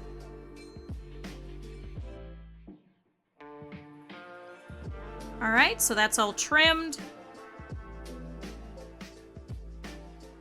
So now let's get rid of the threads, and there we go. We have 2 wings that match. Now, that purple marker will actually disappear over time, so I'm just going to leave it.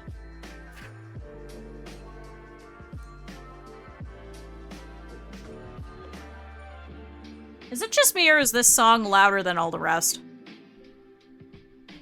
Oh, sorry, chat. I wanted to drink some water, not hit you guys.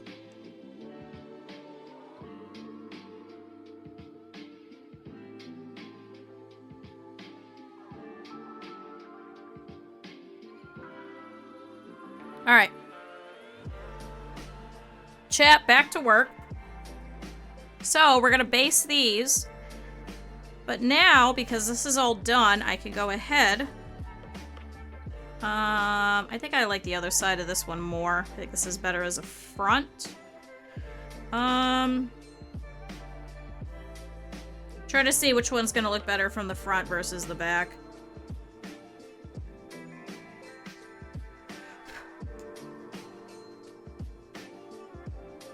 I think this one will actually look better. Especially if I could get out that little tiny piece. Which I might be able to with the hemostat, so we're just going to leave this one. So chat, this will be the front of this one. So I'm going to line it up to where the eyes are. And I'm going to put a pin there. Excuse me.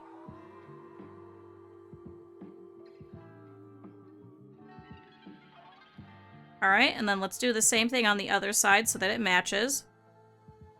So this will be the front of this one. And once again, I'm going to lay this flat and have this hit the eye so that I know that this one also matches.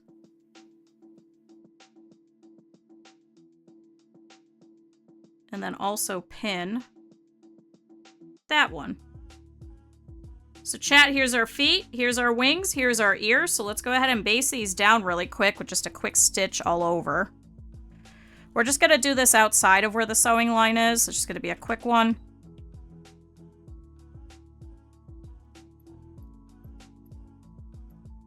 So there's a wing.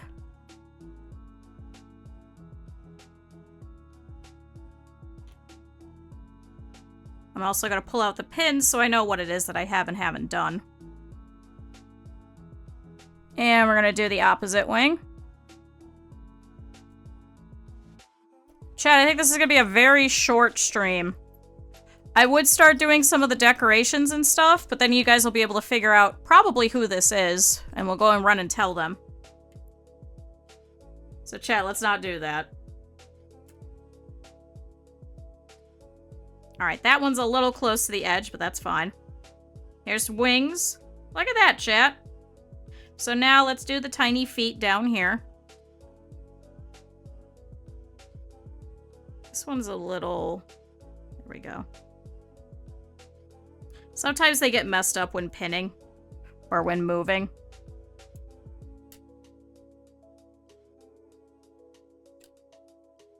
So 1 foot.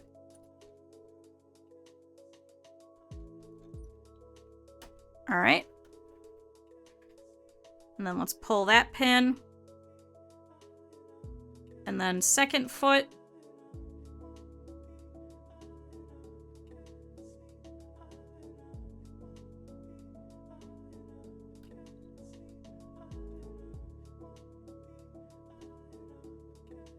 And here's the other foot.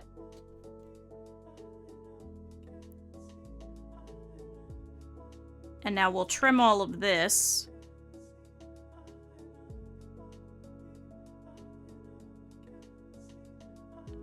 Here's an extra thread. Here's the thread from over here, because we don't need any of that.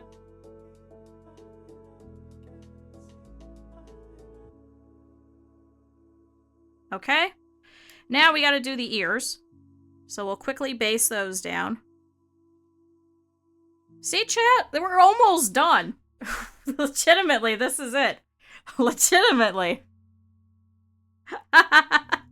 Chat, these guys are so easy. I like these ones. Alright, so once again, I need to try and move this a little bit. Because unfortunately it did move a little.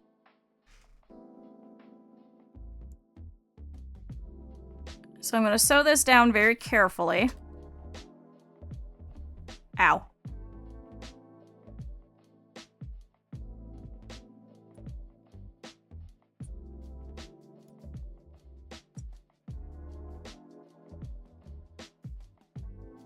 Alright, so there's an ear. See, it's just on the outside over here. It's just an extra stitch. Just so we know that when we go to place this, it'll be correct. And then same thing over here. I'm going to rearrange this because it's been moving. And we're going to sew this one down.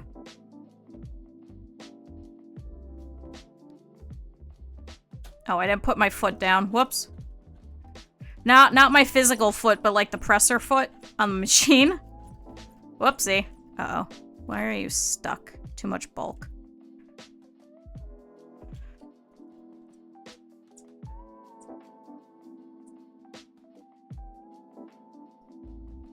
Okay. That's that thin thread. Now, sometimes people actually get rid of this basting thread. I end up just keeping it in because you're not going to see it because it's on the inside. But chat, here we go. Here's our bat. So we got 2 little feet, we got 2 little ears, we got 2 little wings. So now what do we need to do? We need to take the tail and attach it to the back. I think this is easier than attaching it to the bottom bit because then you can actually place this a little bit better. So here's our little tail. It's just a tiny thing. I'm going to put it right here in the middle where this seam is, so I know that this is always going to be the middle. Now, you could attach it to the circle that goes at the bottom. I think it's harder because sometimes when you sew down that circle, it's not going to hit directly, whereas you know that this is always going to be the seam. This will always be the back seam here. So let's go ahead and baste this one down as well.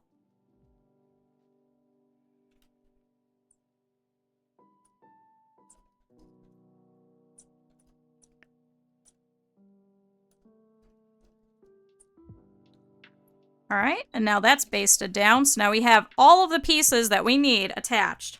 All that we need to do is attach the front to the back and put on the bottom and flip it inside out and we're done. Isn't that easy? Isn't that great, chat? So, removing all of this cruddle from my workstation.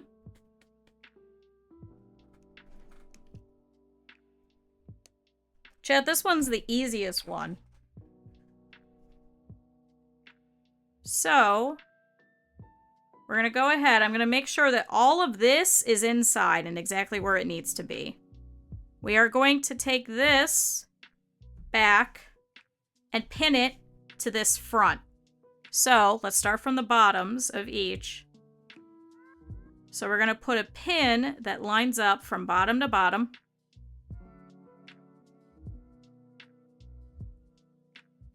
And we're going to take another pin that lines up bottom to bottom on the opposite side. So we're just going to keep doing this the whole way through just to make sure that all of this is going to end up correctly, because this curve should match this curve. So we have this middle where we place this dart, and we have this middle back here. So we're going to go ahead and we're going to pin the middle to the middle up at the top.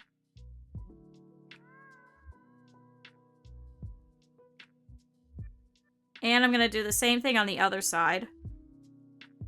And this is going to help to give some stabilization while we go around and pin everything. Now, if you would have copied the little carrots from the front that I used for the placement of the ears, it would match up on the other side, but I did not do that. Also going to make sure that this wing stays here. So, I'm going to go here in the middle. I'm going to go through the wing. And it's going to come out on the other side. We're going to do the same thing over here. I'm going to push in the wing, make sure that it's correct, and follow to the other side. So this is what I like doing. This is easier to see on this because it's white on black. But we have this white line, and this pin matches the other side to this white line. So I know that when I'm pinning that this is correct, and this is where I should be sewing. So all of these other spots, we're going to do the same. When I go to pin, if my pin is directly on the white line, I want to make sure when it comes out, it's on the other white line. If it's just outside of it, I want to make sure my pin is just outside of it on the other side as well. This is a great way to keep up with the spacing. So let's go ahead and pull this up just a little bit. Because then that's going to follow. So as you saw, that one had a little bit of a ripple, but now I know because it's following this direct line, as long as I match up with that ripple, it's going to match up once it's sewn. So we'll do the same here. Do I mind the camera showing you? I mean, I've been a face person before. I don't really care. It's more for people's immersion. Otherwise, I would have said no. It's because I would have to put the camera over here to look down. And sometimes when I'm sewing, I go like this and I hunch over so I can really see. So that might mean that people will see me. That's all. Because unfortunately, I can't put it behind me because there's a wall directly behind me. It's literally right here. So I can't affix the camera behind me to not show me and only show my shoulder. That's why I wanted people to vote, was whether or not they'll care about that. Does that make sense? So me, I personally don't care. I've shown pictures of me before. I don't care about immersions. See, some people do. Some people do, and they're like, I mean, to be honest, my character is pretty much just me. Like, it's not like I made myself, I don't know, green or something like that. It's literally just me in a witch hat. Ow! Ow! I stabbed myself. Sorry, I went to go look what Shire was doing. Ow. Ah. Yeah, we don't want to see any flesh, you know. Some people are really particular about that. Alright, I'm not bleeding. Some people are very particular about that, and I don't want to out anyone that, either might be worried about me doing such a way, or... You make a saddle for the bat on the donkey. I absolutely will not. I know, some people are really finicky about that, so I want to give those people a voice as well, without actually outing them and being like, hey, do you care if the immersion's ruined? Does that make sense? I know, I'm not a frog. I don't know what you guys are gonna do with this information. I'm not a frog.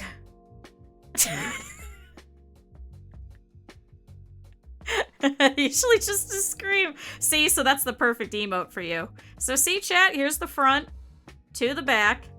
So we'll go ahead and we'll follow this entire line and sew it up. Because I do get where people are coming from, where they would like to see like a camera that's just pointed directly at where my sewing area is. So you could see when I am machine stitching. I get that, but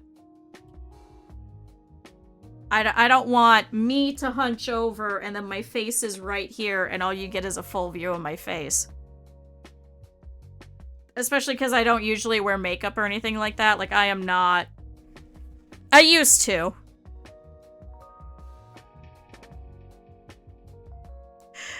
It's already made its way to the spot 5 of my fave list. Good, I'm glad. You can just shout at people. I really wanted, like, the cease emote for you guys to be available. That's what I wanted. Because a lot of people don't have it. Alright, chat. So what we're going to do is I'm going to sew from this bottom all the way carefully around the same way. So I'm going to try and do this all in one go. And then all we've got to do is just attach the bottom and we're done. Isn't that cool? Chat, it's only been... what, 2 hours? So this one might be a shorter stream, which kind of works out for me, because then I could put my office back together.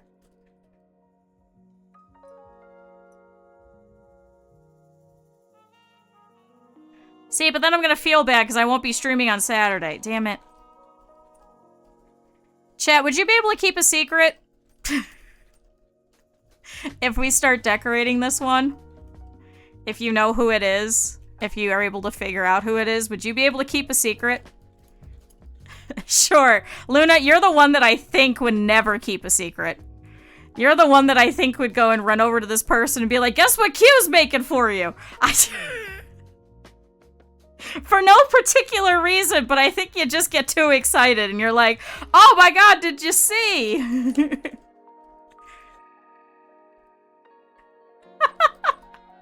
Because you guys will know who this is pretty quickly. Don't bully Luna. Luna, do you admit this?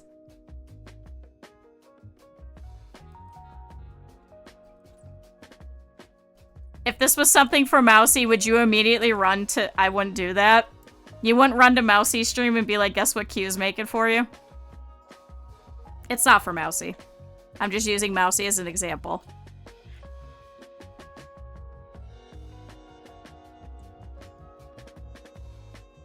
My mouth are sealed. Alright. Maybe we'll see, chat. Just for food.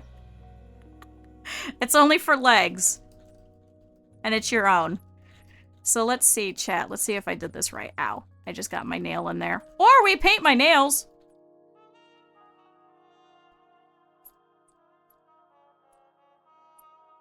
Be like, guess what Q's not making for you? I could always skip the one that's like very apparent as to who it goes to. Have fun with exams. I hope you're almost free soon. There we go, chat.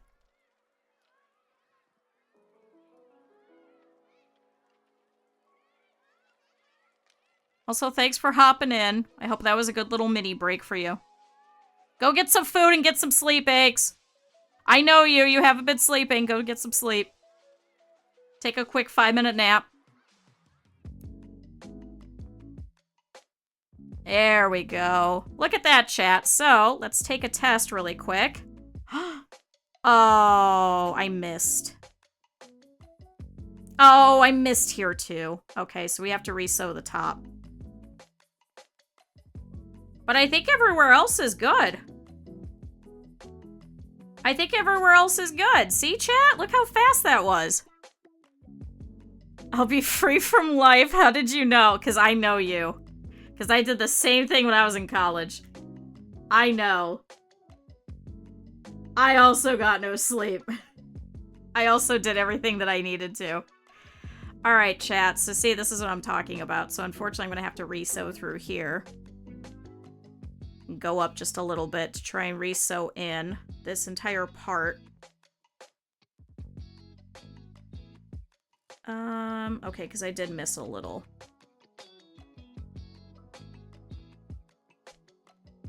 So, let's see. This is the only problem with doing like a black thread on black. It's very difficult to see. I'm gonna pull this a little closer so I can really see.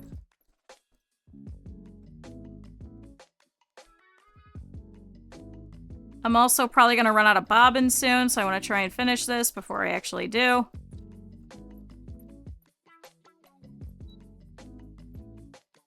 Okay. Is that better? I'm a little bit more inside the lines. Yes, that is better. I'll just have to trim it. All right, let's do the same thing on the other side. So see, chat, now you can't see it. There is a little bit of that line peeking through the actual string, but the line itself isn't seen. I may have to whip stitch this because as you could see, that fell out as well. But I can't see the line, so it should be better. But this one, I could really see the line. So we're going to do the same thing over here. That's the only problem with basting this. If you really wanted to, you could just take a pin it in, and not even do a basting stitch, but I like doing it so it has some extra stability, and it can't be ripped out. You scored about 10 hours of sleep. You should probably sleep. Hell, I even took a 2-hour nap last night. Screwed up my sleep, but I took a 2-hour nap. It was more like 2.5, but I took a nap. It was a nice nap. Alright, let's see if I fix this one as well. A little bit. Alright, that's much better.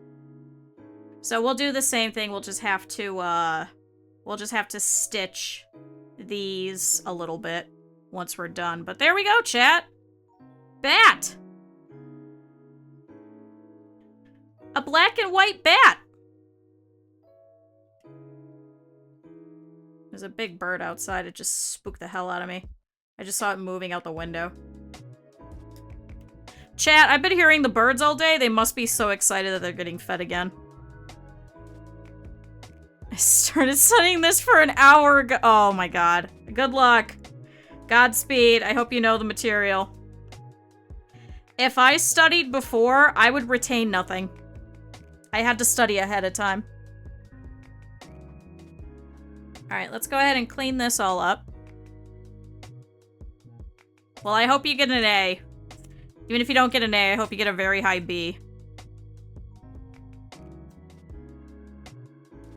I hope you pass it with flying colors and then you get to take a nap.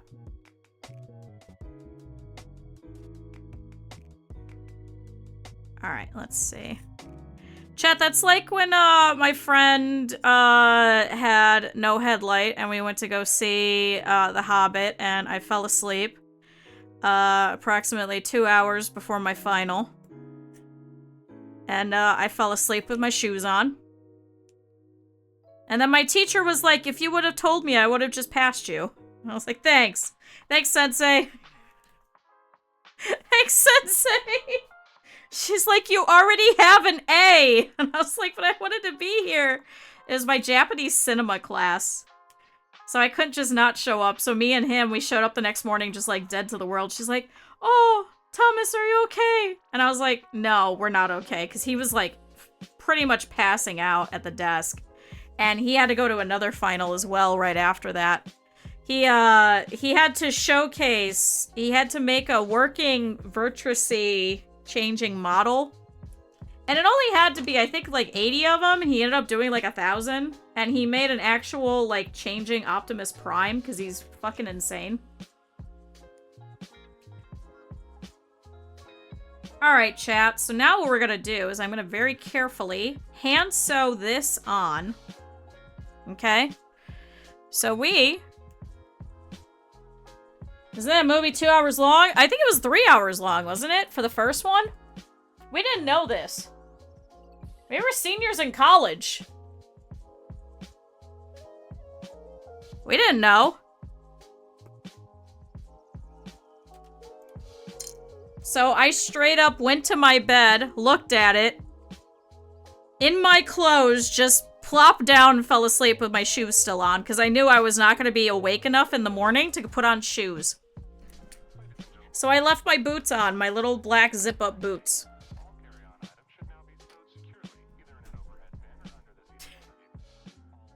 So yes, we went to go see the very first Hobbit at the midnight premiere. There was a lot of regret. Because then remember, if you guys remember this story, we ended up at a Waffle House. Down in, bumfuck Cincinnati.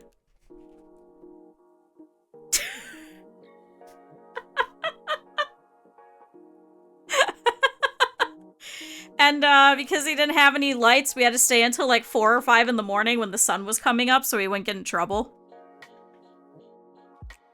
And we had to stick our heads out the window so we could see. I don't know why we thought this was smart.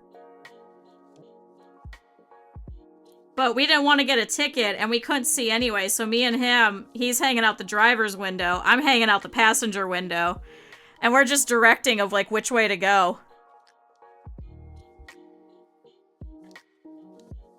Because we couldn't see anything. So we pulled out our phones and we were using the flashlights.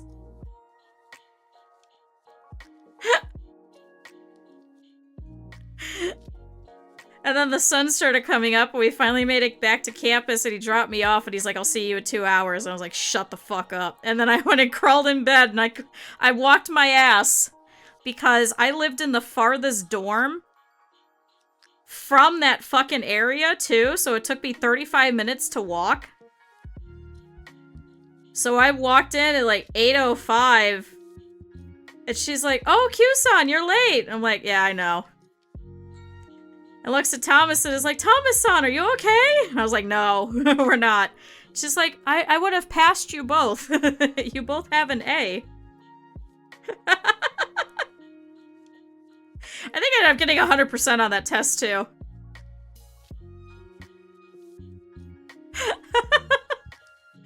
We watched, a bunch of Akira Kurosawa movies, and then we watched Departures.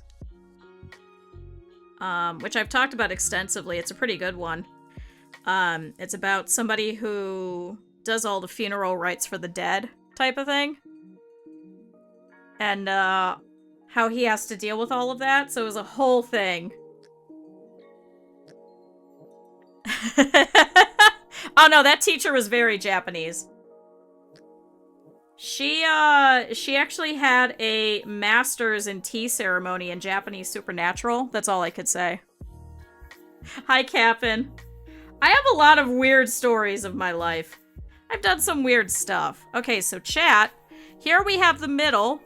So I'm gonna try and get this other middle. Uh-oh, am I doing this backwards? You know what? It really doesn't matter at the end of the day, as long as it goes one way or the other. So here's the other middle.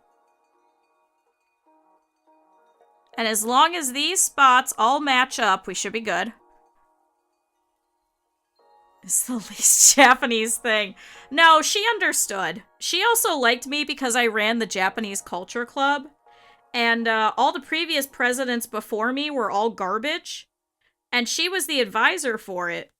And no one ever explained to her anything. So I went through and I learned everything that we needed to know in order to actually be a proper group and everything. And every week I came to her with copies of everything. I brought her all of my notes. I brought her all of my documentation when I had to petition to the school to pay for a nearby school that had taiko drummers and kendo performers. I brought her all of the paperwork for that so she could take copies of all of it. So the next year, all she had to do was just change the date on it. And she just resubmitted it so that the school would pay for it. I brought her everything. I brought her all of the contact information. I brought her all of the NPIs of everybody because they were all charities so that they could all get paid and all kinds of stuff. Don't give me PTSD flashbacks. Oh, you understand. Oh, you understand. Like, we used to do sushi parties, and technically for the school is they were not allowed to, they could not give us the fundage for meals. They could give us the fundage for snacks. So we had to write it in such a way where people were eating the sushi from the sushi parties as snacks as opposed to meals. Otherwise, we'd have to have it catered through the school, meaning we wouldn't have to be able to make a make your own sushi party. And all of the stuff for that, I got her all of the phone numbers of all the fishmongers nearby. I gave her directions to all of them. I got her, when she had to do tea ceremonies and stuff as performances, I went and I got everything for her. Me and my assistant president at the time, we drove and we went and picked her up a whole bunch of green tea. Stuff that was ceremonial. Like, we had to have it specially imported. It was like ceremonial grade, and she was very excited. So I got her all the contact information to be able to do that so that she could have ceremonial grade as opposed to over the shelf grade. It was a whole thing. God, but people loved the taiko drummers. They were great. They came from like 4 hours away. And then I found in our old office, there was actually a large bamboo tree. And I went, couldn't we celebrate Tanabata? So we did. We did that as a cultural exchange, as we had a whole bunch of people come in and I had them write wishes and we tied them up on the tree. Sure, I know it's for kids, but listen, the fucking college kids didn't know. And she was like, oh, I didn't know we had any of this. So I did a lot. I did a lot and she loved it. And then that was also about the time of the tsunami as well. So, like the big major one. And, I ended up, I wasn't actually part of the board at that point. Because, unfortunately, you had to be part of the board the year before in order to run on part of, like, the higher tiers. So some crappy people were, unfortunately, the president at the time as a result, because he was the only one that was left from the year previous. And after we left, that was one of the things that I spearheaded, was to change that. So that the president had to be someone who had to have taken at least one Japanese language class. Alright, chat, we're just hand sewing. Let me move this down a little bit, because I usually do this a little closer.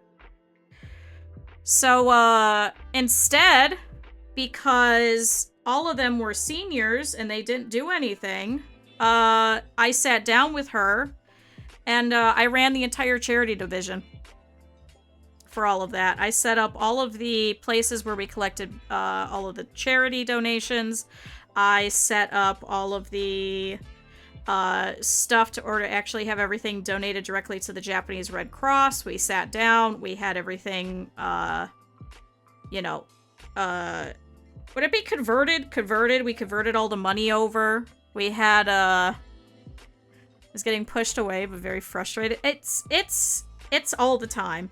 Every one of those events. And one of the things that we always talked about was, hey, you know, our Japanese culture events were always the most exciting, and ours were good enough that they would put them in the yearbook for this entire school, which had almost 30,000 kids. So that was an astonishing feat. So not only were we doing great things for charity, but we were doing great events and they didn't do any of it. And I said, this is wrong. We should be doing all of this again. And then the next year, a friend of mine pushed me out because he said that it would look better on his resume. So I said that effective after he was done, the president had to be someone who had taken at least one Japanese language class, because he never did. So the bureaucracy got to me too, which was very unfortunate. But we set up the entire charity, and the president at the time, because his name was the one that was on it, was the one that got to go to the Japanese consulate in Detroit and get an award for all of his endeavors, for all of the charity stuff that I did. I'm not mad about that one, because I did technically tell Sensei that I knew that I wasn't going to be able to put my name on this, and that I just wanted to help out for it anyway. But he got an award for it, so I hope that helped him. Last I heard, he didn't even have a job, so I hope that helped him a little bit. Maybe he got something for it. So the next year, one of the leadership groups knew what I had done, because I had actually worked with him to try and set a lot of this up. So the next year, he actually contacted me and he's like, hey, I'd like to nominate you for a leadership award. He's like, based on everything that you did the following year. And I said, well, that doesn't seem fair because I didn't do anything this year. And he's like, no. He's like, I think you proved your worth last year. I think that the president should not have gotten that award. He's like, I think you should have had it. And I got a leadership award for that. And it was a very prestigious thing. And I was the only one out of like 6 nerdy groups, because we had quite a few of them. Like, we had like the board game people, we had like the video game people, you know, all of those. I was the only one out of all of those that was able to get an award within the last 10 years. Hasn't done anything for me, but it was pretty cool. It was pretty cool. We got an entire award ceremony from the president of the entire college, and said that we were going to be the leaders of the future of America. And now I'm apparently a VTuber, so go figure. Chat, life comes at you fast.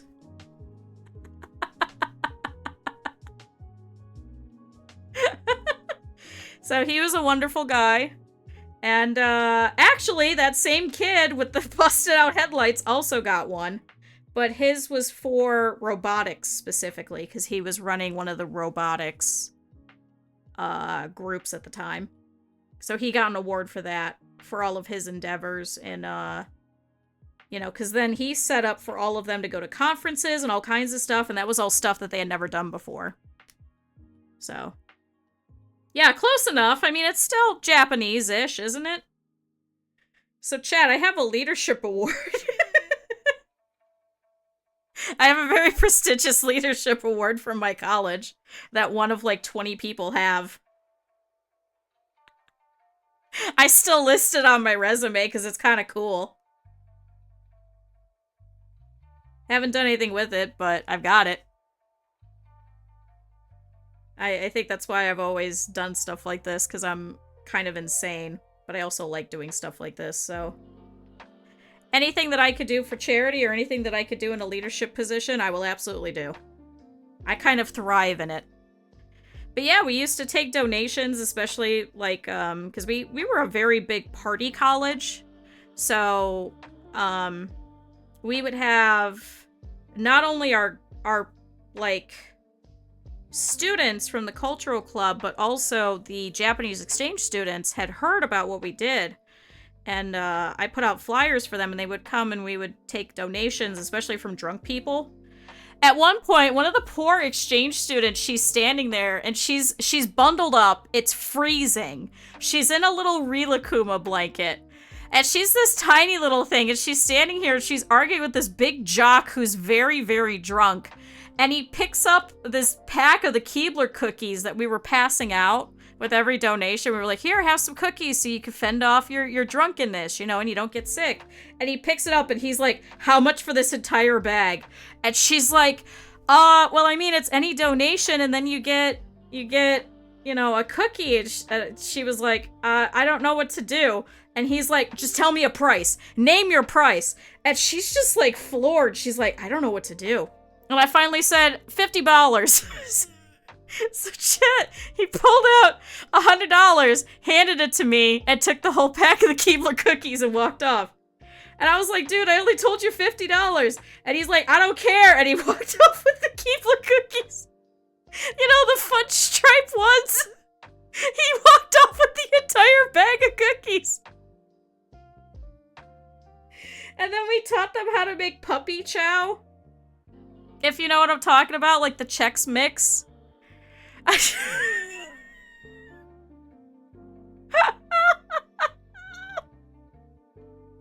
the Chex Mix, and we made a whole bunch of it. They were really excited to learn, and we were passing that out too. But man, that dude gave me $100. So all we could pass out was the puppy chow because he took all the other cookies. It was so funny, and I was like, all right, $100 to charity, let's go. And then we made shirts and all kinds of stuff, and I convinced the assistant president at the time. She was very busy, but I convinced her to give me a quick mock-up in pencil of what she wanted the t-shirts to look like.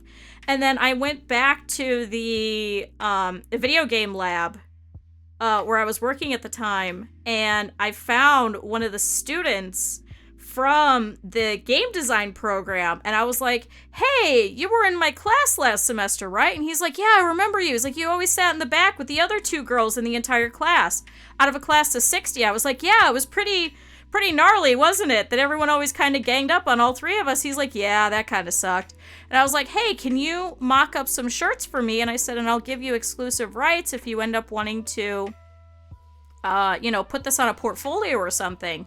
So he did. He ended up putting it on his LinkedIn, and he mocked up the shirts for me, and then we had them ordered. So we were able to sell some shirts as well to a whole bunch of people, and we got the money for that. Because we got the shirts also donated, because I wrote them a really nice letter letting them know what we were doing. So they printed the shirts for free for us, as long as we bought the shirts. So we paid for the shirts, we paid for it out of the rest of the budget that we had left over. I convinced the treasurer to do that. And then we took all the proceeds from that. We put that towards the total. So I wasn't the actual leader. You're the ones doing 75% of her job. You know what? That happens. Trust me, I know. I did that with the game design group as well, because I was the treasurer for that. So I did all of the back-end stuff. Meanwhile, the president did jack shit and then got mad at me when I didn't show up one week because I was down with the flu. And he kicked me out. And I said, fine. I said, here's all your paperwork. Have fun. And then they got audited because he screwed up. They got audited because he screwed up. Because he wasn't keeping track of anything.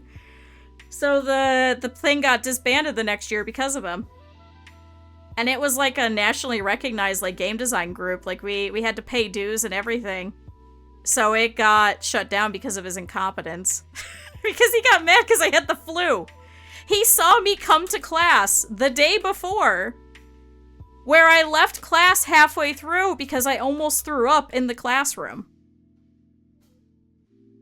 That same kid,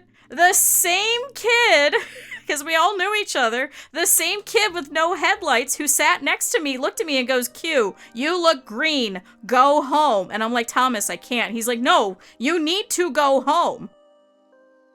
So the other kid watched me go home and then goes, well, you weren't at club last week. And I said, I know, I had the flu. And he's like, okay, well, I'm kicking you out because you didn't attend and you didn't let me know that you were canceling. And I said, I was down with the flu. I didn't know what day it was. What do you want from me? I was like, fine, here's everything. Have fun. Was it probably a little petty? Probably. It was very petty on his part, so I felt the need to be petty back was probably well adjusted in comparison to him going, yeah, you didn't let me know that you weren't showing up. Okay. Have fun with the rest of the year, I guess.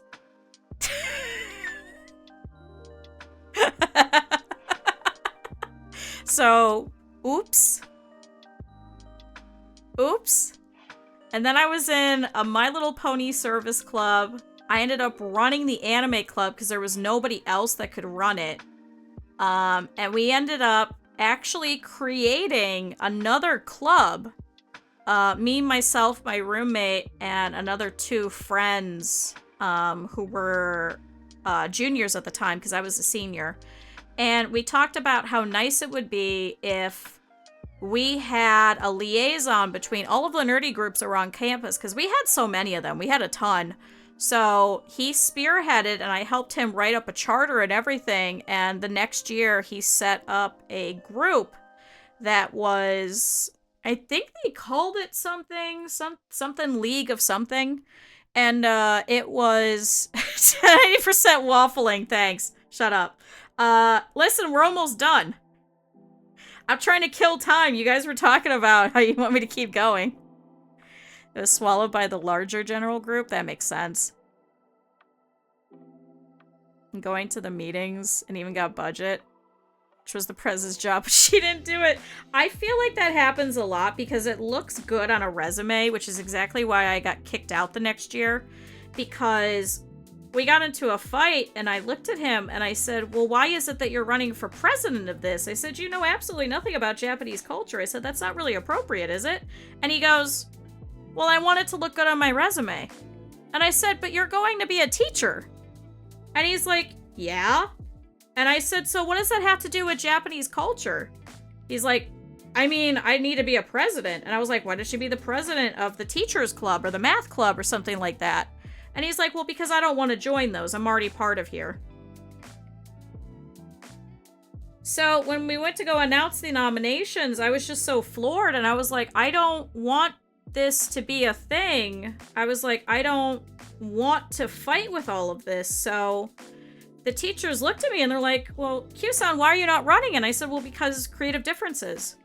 And that's all I said. And they were astonished. And when he got made president, they superseded it and said that one of the other students was going to be president for half the year because she was actually going to be going to Japan for one half the year. So they said that she was going to be the president and he was going to be the interim president. And so I went to one final outing with him. And I said, hey, we're here to represent the club. I said, we have to do this. We have to do this. We have to do this. And he goes, well, what do I talk about? And I said, talk about Japan. And he's like, well, what does that mean? And I said, I don't know. You could talk about any of the stuff that we did. We could talk about the New Year celebrations that we do. We could talk about Tanabata. We could talk about some of the cultural experiences. We could talk about how we've been helping people to go to Japan. You could talk about all of the charity endeavors that we did the year before. We could talk about this. We could talk about this. You could talk about, you know, how it is that we have language table that you can go and you could sit and you could talk with other people that are learning Japanese and all the exchange students and sometimes the teachers, and that we do all these sushi things and we do this and we do that and we do that. And I started talking about Japanese culture and I just kept going.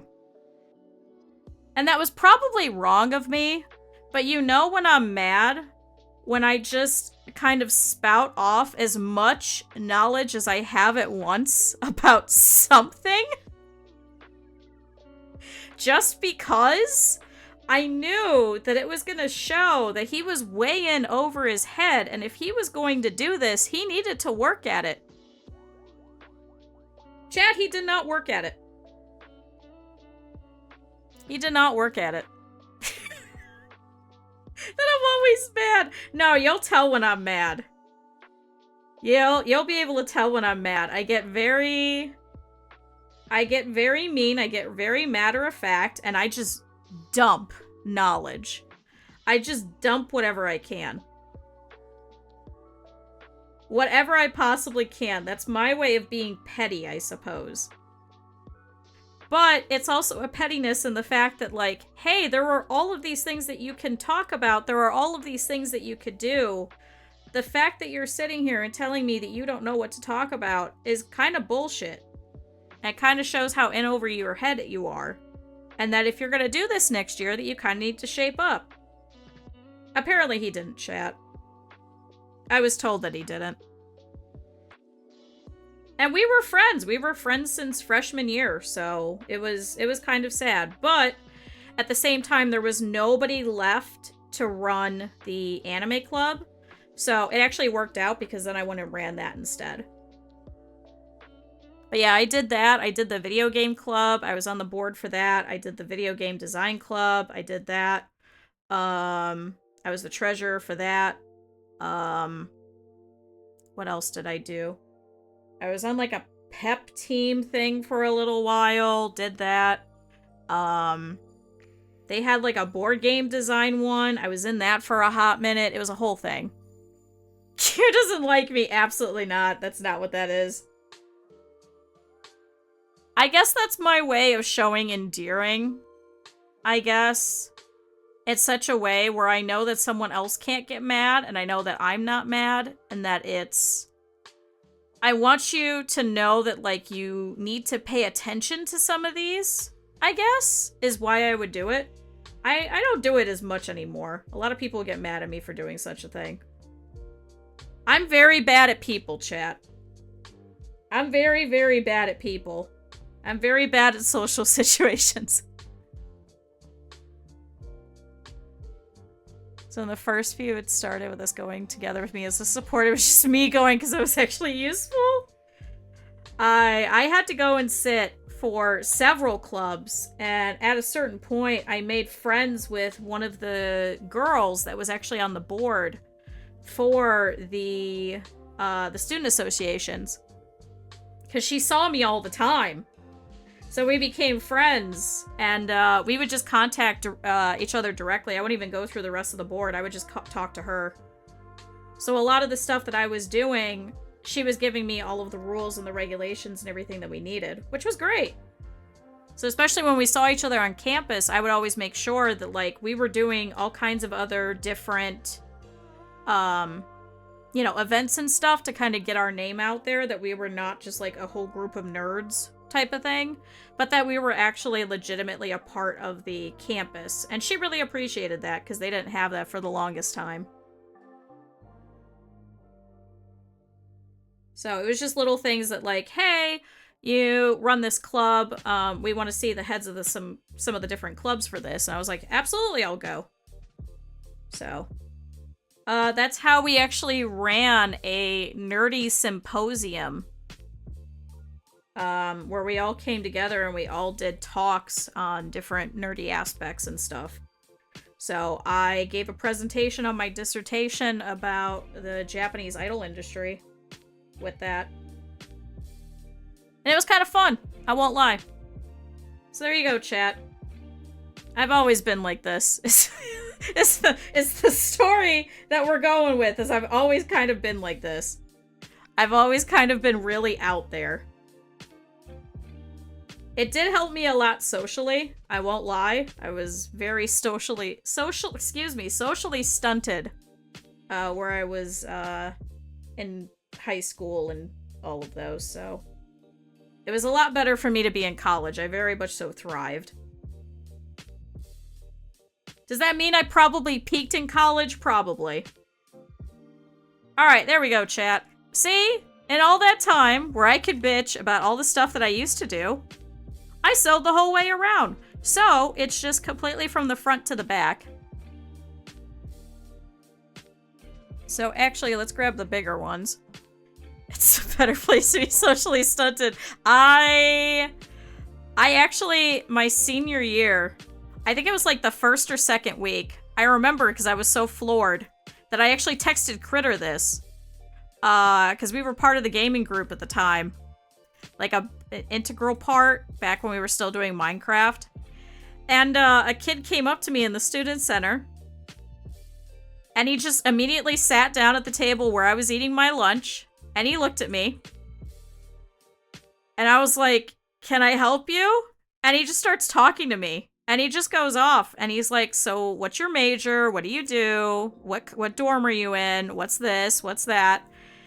And I was like, I don't know what to do with all of this. And he's like, what classes are you taking? What's this? What's that? And I was like, I don't get any of this.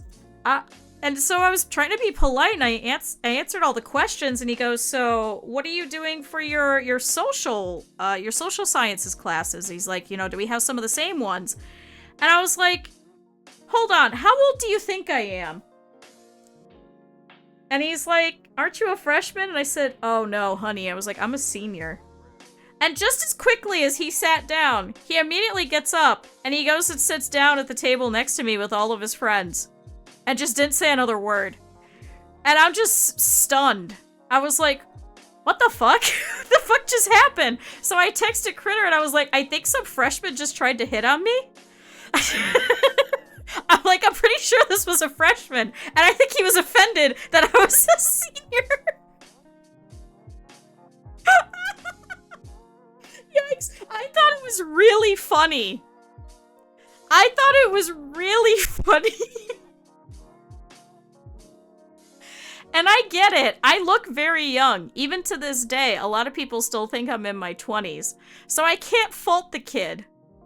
Because even my freshman year, when I went to my Chinese class, they gave me the Chinese name of Bebe because when I tried to walk in, they were like, oh, are you a high schooler? And I said, no, I'm in college. They're like, oh my God, you look like a freshman in high school. And I was like, no, I'm a freshman in college. He did not read the room. He did not read it. He shot his shot. He did not land. That poor kid. I'm sure it's probably because I had a very nerdy book bag at the time. I think that was either my Helsing bag or that was my DJ Pony one. I'm not sure which. So I get it. If he'd already committed. I don't think he was committing. I think he was trying to see if we had anything in common, and I think even if I was a freshman and we had nothing in common, I think he still would have gotten up and left. 100%. I don't think he wanted anything to do with me unless there was going to be some sort of a connection of some point. I think he was trying to get something. I think that's why he was asking so many questions. He's like, what dorm are you in? Which, I was a senior that lived in the dorms, to be fair. You only had to live in the dorms for the first 2 years, but I couldn't afford to live off campus, so I stayed in the dorms, so. It's awkward. It was, to me, it wasn't awkward. It was just humorous, I guess. Like, I still look back on it and I'm like, oh, that poor kid. That poor young kid. Brand new first 2 weeks of school. Doesn't know what the hell he's doing. Trying to rizz up somebody. Did not land. I did not land in any way, shape, or form. But that was common. Everybody would come up and they'd ask you that. They're like, where are you from? And everyone would always go, oh yeah, I'm from Cleveland. And then you would find out they're not actually from Cleveland. They're from, like, one of the smaller suburbs, like 50 minutes away type of thing. But I think I met more people from Cleveland when I went to school, not in Cleveland, than when I lived in Cleveland. Yeah, to think about it as humorous. So he was already doomed from the get-go, because I was just going to laugh at him anyway. Chat, guess what? Chat, guess what? No more college stories. Chat. Chat. Everything's 20 minutes for Cleveland. You know what? You're true. You're speaking the truth. You really are. Akron's only 20 minutes from Cleveland, despite it being almost an hour away. Erie is 20 minutes from Cleveland, despite it being an hour and a half away. Yeah, Cleveland's that close. Yeah, I live in Toledo, but it's actually Cleveland. I'm from Cleveland. I don't say Toledo.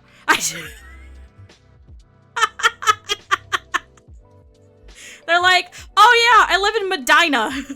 I'm from Cleveland. I'm in Ashtabula. That's Cleveland. I'm in Indianapolis. That's Cleveland.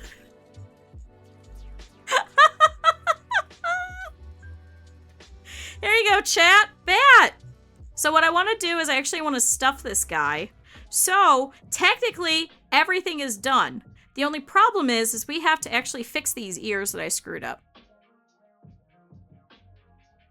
The amount of people it's true for there. I know, they're in Portsmouth, and they're like, yeah, I'm closer to Cleveland than I am Columbus. To be fair, one of my friends actually lives in Pittsburgh now. She grew up in Cleveland, and it's actually faster for her to get back to Cleveland than it is for her to go across to go over to Columbus, because she has to take so many back roads. And 271 only goes straight up and down, so she technically has to go almost halfway to Cleveland. I think she has to pick it up in almost Solon or something like that. It's kind of ridiculous. So she has to go from Pittsburgh all the way over to Solon and then go straight down to Columbus.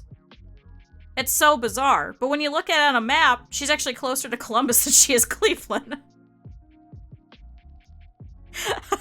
I hate 271. I hate it. I hate it so much. My mom hit one of the berms in 271. I'll forever remember that berm that she hit. Alright, here we go, chat. So let's go and get some stuffing. So I should have a whole pack over here. Hold on.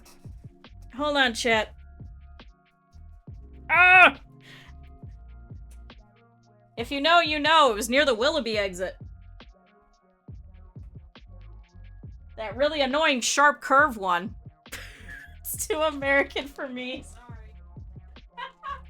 Hold on, chat. I gotta get stuffing. And I ran over my cord, so let me see if I can pick this up. There we go. I freed the cord!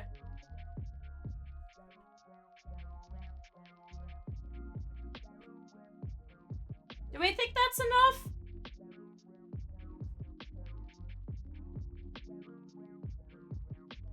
There we go. Ah! Oh, damn it. Damn it.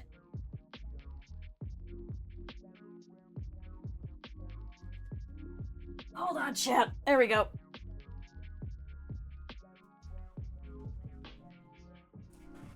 Alright, chat. So back to this. I probably should have grabbed the... You know what? It's fine. It's a circle. We don't have to be exact. So, what I'm actually going to do is I know that I need to fix this, but it's actually going to be easier to stitch this after this whole thing is stuffed. Now, the backs are fine. The backs are adhered. It's the fronts that aren't. Excuse me. So, chat, remember that whole bit that we had in the back that was still open? We're going to go ahead and we're going to stuff through there. Get out of here, needle. I don't need you yet.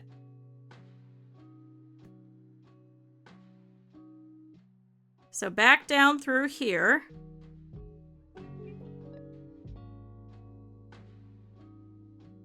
Oh, and look, we got the little paws. Chat, it worked. Chat, little tiny feet. Chat, I'm so excited. I'm so excited. These ones are easy. Honestly, if you go through and you cut out a whole bunch of these and you just kind of assembly line them, so you make a whole bunch of wings, you make a whole bunch of ears, you make a whole bunch of the feet, and you just go all the way down, you just cut it all out, and you just have like a pile of feet. If you wanted to, you could assembly line and make tons of these. These ones are great. And they do not take that long.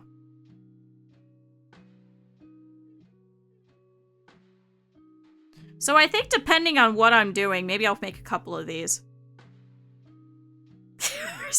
Guys, once again, I don't have an OnlyFans. Guys, I'm not funneling any of you guys towards other sites. I am not competing with Twitch. I only have a Twitch. Twitch is the only thing that pays me. I don't even get paid on YouTube. No, not even an OnlyBats. Also, hi, Saru. Also, hi, Sharp. I didn't have a chance to say hi. But look at this bat. Saru, hit me up. I still gotta make you a bat. Bat grippers. Christ almighty. Chat, I like paying people in bats.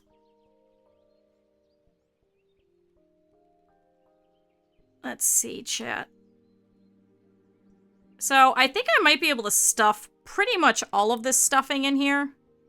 Because I do want him to be a little firm. Because I am going to make some other pieces to kind of match this person that I'm making this for. This one's a pretty easy one to kind of make little details for that look like other people. I am also going to try and stuff this in such a way that it's going to cover up some of my shit sewing. As you can see, he's a little wobbly. He's a little wobbly, just a little bit. I want to do away with currency. Yeah, let's suggest bats. Can we all just trade bats?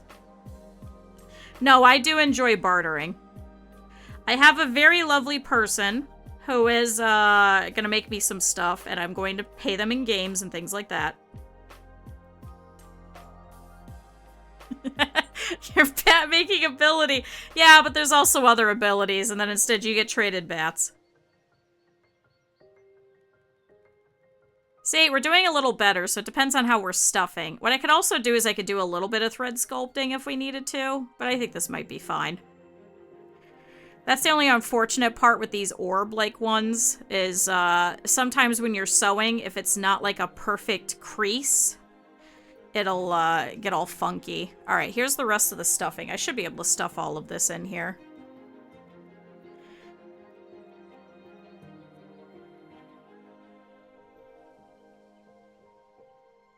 Let's see. Also, chat, I think next month we'll come back to this, so this will be in May. I think we'll make the axolotl for Rin, so we'll do something a little different. We'll go back to only monthly sewing streams. I swear we won't have any more weeks of it. Unless my hand is really fucked up. Unless it's really, really fucked. Which I don't think it will be, but we'll see.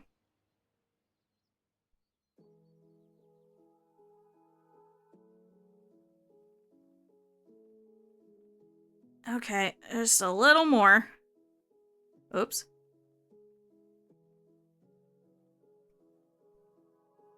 Just a little more. All right, we're getting there. We're getting there.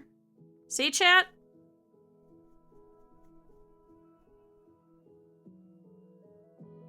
Look at that. Look at that fat bat. We gotta clean him up, but he's not too bad. Let's stuff the rest in here. I'm gonna put this down here at the bottom because his butt is a little flat. Trying to make him as round as possible.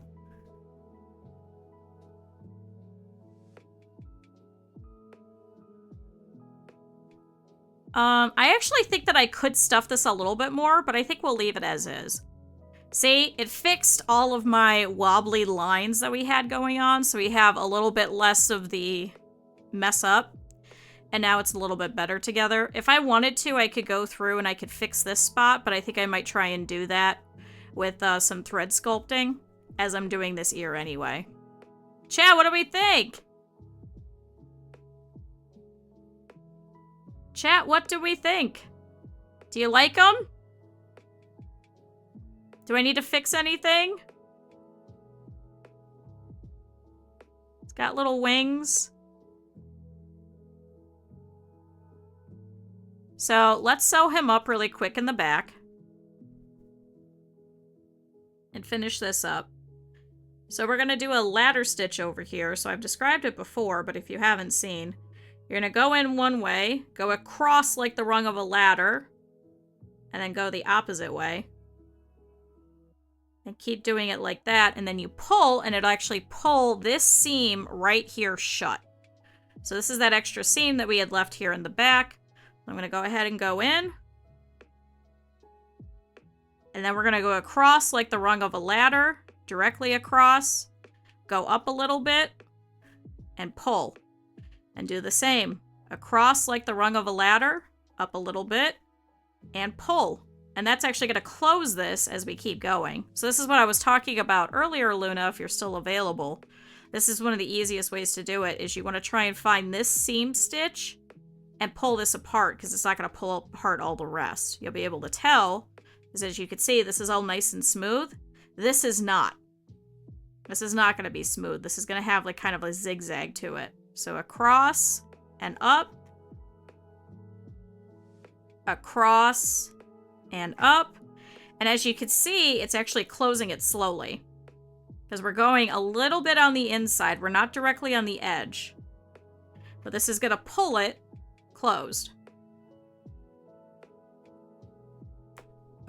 Damn it! Well.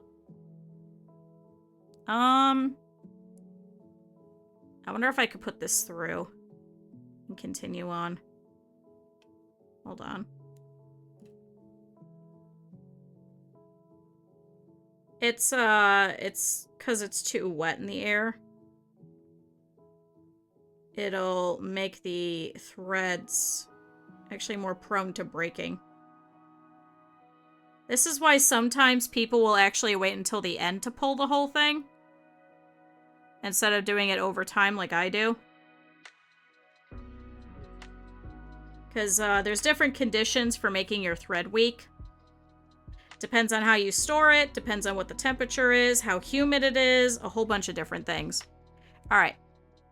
So I pulled both through, so now I'm going to have to hold it so we don't have our knot anymore.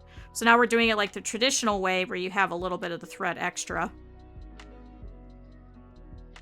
So chat, we're going to still do the same thing. So straight across and up.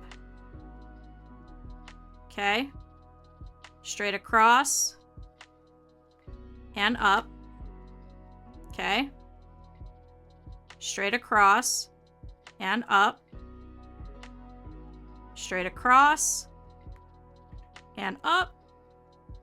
And straight across and up. But I'm also going to go a little bit at an incline because I want to try and hide this into the earlier stitch. So I'm going to try and get as close to that earlier stitching as possible and then pull. And there it goes, chat. We're all closed up. So as you can see, this seam actually looks different. It's not as smooth as the other ones. This is how you always know where this was actually closed up. It's very hard to see. But you can notice how all of this is nice and clean. This part is not. So if you ever need to rip open a plush, try and look for that spot. So I'm going to do a couple of times over. Just back and forth. To kind of hide in the original cleaner seam. And then we're going to knot by going back through. I'm going to knot again. Just because that is a weak point. And then I'm going to go back in and I'm going to bury my thread. We're just going to come back out. So that this way, I could trim it. There we go, chat. Pudgy Bat. So let's go ahead and shape him now that everything is closed. His seam is a little funky. So I will go ahead and do this. So this will pull some of the threads and it'll pull some of the nap so that it's harder to see where that seam line is. So this just kind of cleans them up a little bit. It's just a wire bristle brush. These are actually the ones that you get for cleaning your car, for like car detailing. So you could use this and pick out seams. Because as you could see, you could tell really here, some of the seams, some of the naps, so especially with fur, it'll get caught in there. So what you could do is you could actually brush it and it'll pull it out and it'll look much better. So that's much cleaner. It's not as dark, it's not as apparent. So I do this for all of them. I haven't done it with the bats, but then I also go through and I wash these guys too. This is also a good way to also pick up any stray thread, any stray lint, or anything like that, any extra pieces of minky. You're just essentially getting all of these fibers that are caught in this seam and you're pulling it out and brushing it. And it just looks much cleaner and neater. See?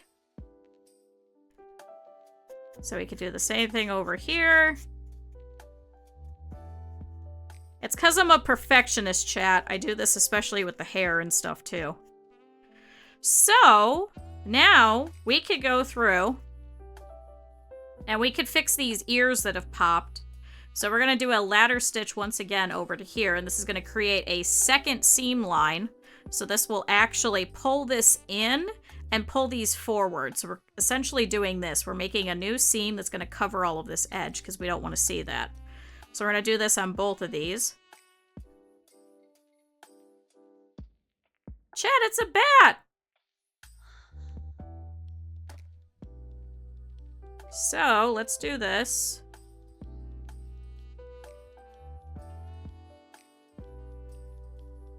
So I'm going to make a new thread. And we're going to start this again. And I think I'm just going to go through the entire way. And fix both of these at the same time. Because if I leave that open, it's not necessarily a bad thing. Because I know that it's not going to a child. But I also don't want it to start fraying. So like how we have all these little pieces of Minky and stuff everywhere, it'll do that. Piat. Wow. That's so mean to this poor bat. I mean, this is a pretty good looking bat. It's a very fat bat, and I love it. I love the pudgy bat. This is the third one that I've made. So I made one for our friend Aku, who has a pudgy purple bat with only one wing. So we made Taro. And then I made one for Velvet for her birthday. And Gashrin helped me with that. So Gashrin picked everything out. We designed it. He said this would look good.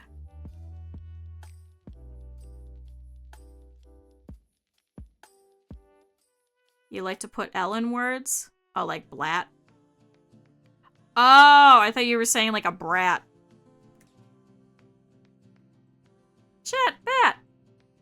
So see, there's actually little teeths. If you could see, there's little tiny teeths. That's what those white bits are. So the stitch pattern has tiny teeth.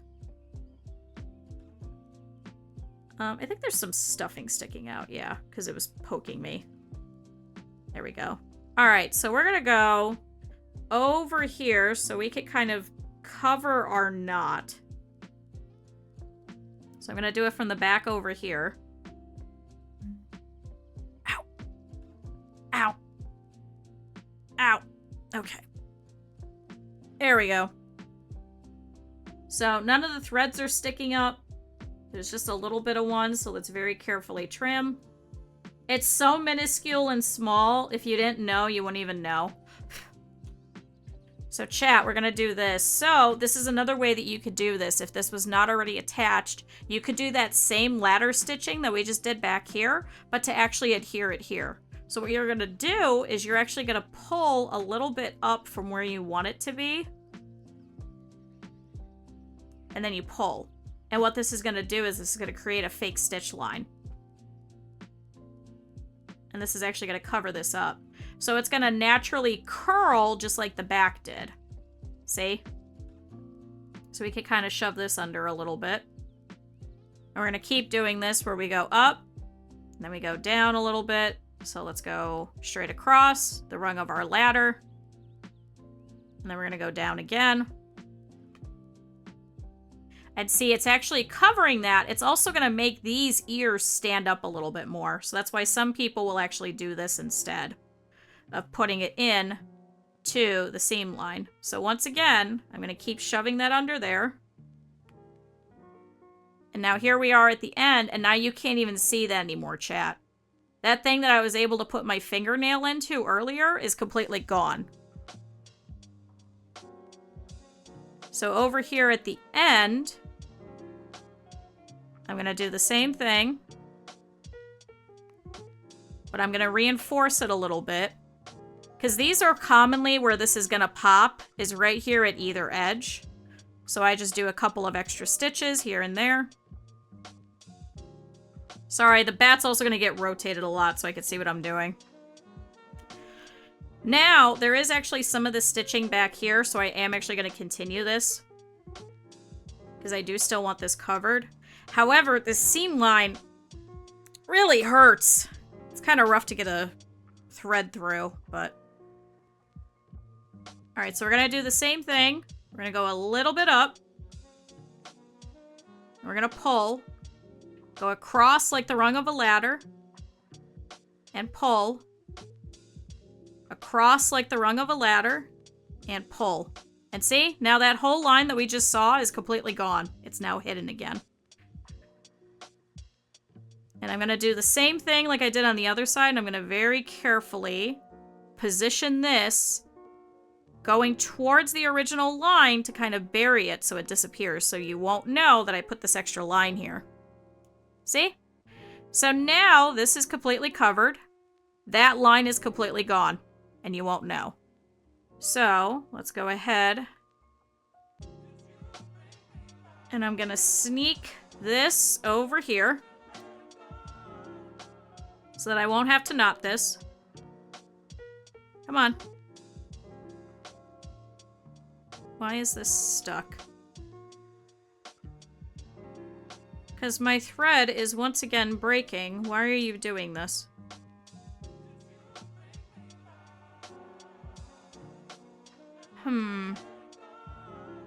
My thread is shearing. I don't know why it's doing that. This is good thread. I don't know why it's doing this.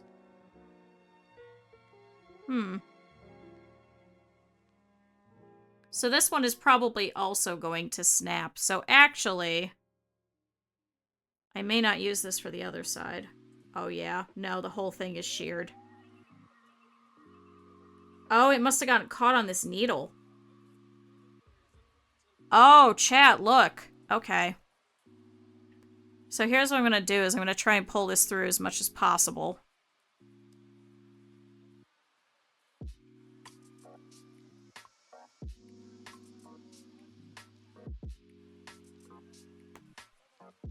Okay. My thread's falling apart and I don't know why. So let's trim this. Because I went all the way down, it should be fine, so I'm not fussed about it. I don't think the person I'm making this for is going to be giving this to a child or throwing it around or anything like that, but we'll still do a throw against the wall test. Yeah, it should not have ripped like that. So there you go. It's sheared. You guys can see it. All of this dark bit is all of this thread that belongs here. So it got thinner, so that's why it keeps breaking. Because I can actually pull this off. Like you can physically just pull it. Because it did the same thing over here. Because if I pull it, it goes back to looking like normal thread. Oh my god, that fell apart. Wow. Alright, well that sucks. It's a waste. I'm surprised it didn't do that in the machine then. So I wonder if it's this needle. It might have a microscopic point where the thread is shearing itself on. So let's just go ahead and get rid of it. I bought more needles, so it's fine. So let's do this one. This one looks fairly new. If you ever have problems like that, honestly, it's better just to get brand new sewing needles. For the most part.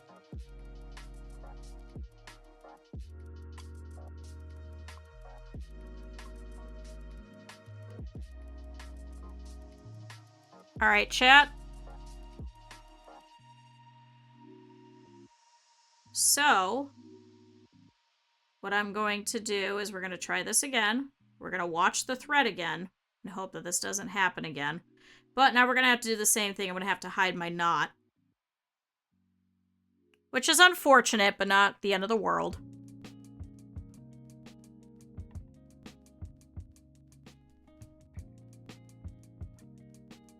So, chat, this person needs a scarf and needs some jewelry. So I guess we will work on that. Just trying to get some of that jewelry. Have fun lurking. Chat, it is 1 o'clock. At least for a lot of you guys that are at work. Go get some lunch. So, this person who I'm making this for has some jewelry on their model. They've got a bunch of earrings and stuff like that. And they have a scarf. So, for this one in particular, I'm going to add the jewelry to these bat ears. And I'm going to connect it. Just like theirs does. And then I'm going to make a scarf that goes like this. Now, it does have a design on it, so you guys will be able to tell who it is. But we're going to do the same thing over here. We're going to go in the back over here, sneakily. Actually, I might have to go over here. We're going to come out this way. Because, as you can see, this starts popping over here. So once again, I could put my whole finger in here. So let's come out on the other side. All sneaky light.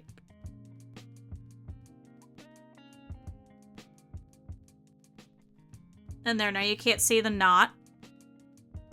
And we're going to start doing a ladder stitch again over here to adhere this little bat ear so that you will not see this entire bit where I can put my finger into. Obviously, we don't want that.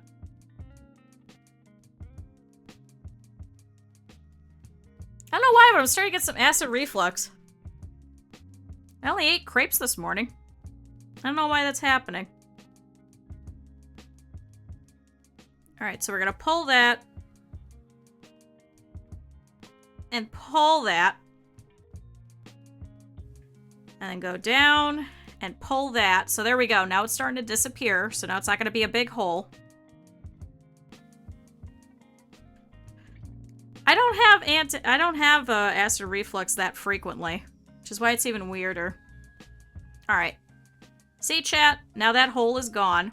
So we're going to do the same thing. We're going to pull all this up. I'm actually going through the original stitching too, which is going to help. And we're going to do the same thing where, because this is the corner, I'm going to extra reinforce it.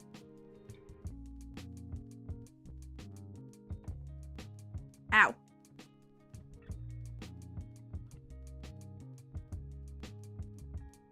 Extra reinforce. We're going to go back and forth a couple of times.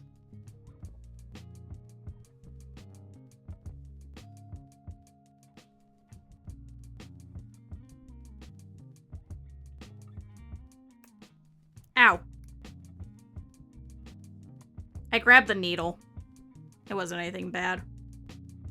And there we go. Now that hole is completely gone, so I can no longer put my finger in here. And now we're going to go around the back, because as you can see, there's a little bit of a line here. Obviously, we don't want that line.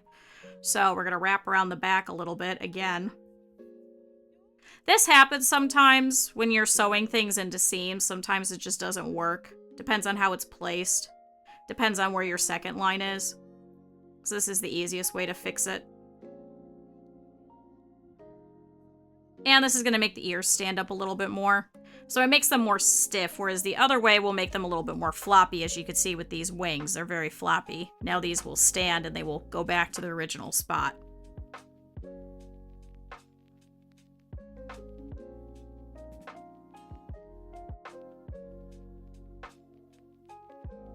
Alright, that goes there. And we've already made it through, so I'm going to very carefully go back towards the original line. I'm going to slowly work my stitches towards that. And there we go. Then I'm going to very carefully do a knot here. Pull that through. And we're going to bury the end of our thread again. And trim and chat, we're done. Chat, we made a pudgy bat. Put a knife inside. I'm not putting a knife inside. You can get some foam. It's like a very thin sew-in foam that you can use if you really want it to stand up, but I didn't want it to. So there we go, chat. Bat's done. What do we think? How do you like it? He has a bat. Needs cleaned up a little bit, but he's done. So see, we've got a tiny little tail back here that is now perfectly in the middle because I basted it there. We got feet here, and they've got the little paw pads underneath. I know, this thing is hefty. I'm squishing. We haven't forgotten any pins or anything like that. We got two tiny little wings over here. This one I probably would have wanted a little bit more inside. because this one is a little bit farther in. But, here's that. We got little ears here. We got tiny little teeth here. Did I just pull that? Yeah, just a little bit. Should be fine. You know what? I have enough thread. Let's go back over that spot, because that's where the thread sheared earlier. No, I don't want to do the throw test now, because now I'm worried. Hold on. Because now that started pulling a little bit. So let's go through and do a reinforcing stitch really quick.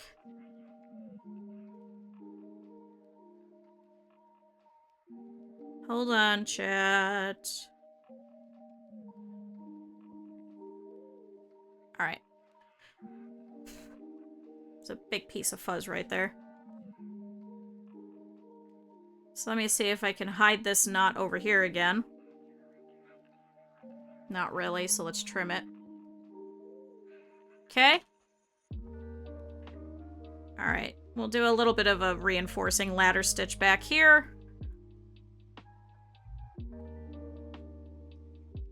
And pull this back down. It's just like with the bat heads, how sometimes you have to go around twice. It's kind of like this. So we're just going around it twice.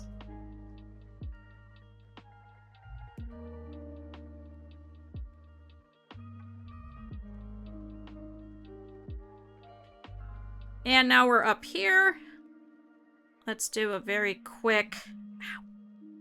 I keep hitting the original seam and it's very thick and it's hard to get through. So let's do this. And pull this through with our knot.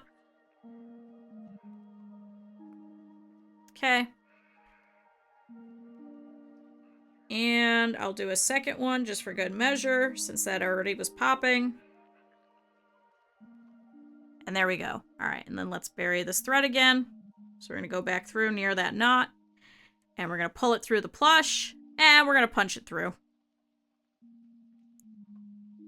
So that we have a little bit of the end, which is actually going to be inside where the stuffing is, as opposed to out here. Sew another but yellow. Like black and yellow, like a bee, or just yellow?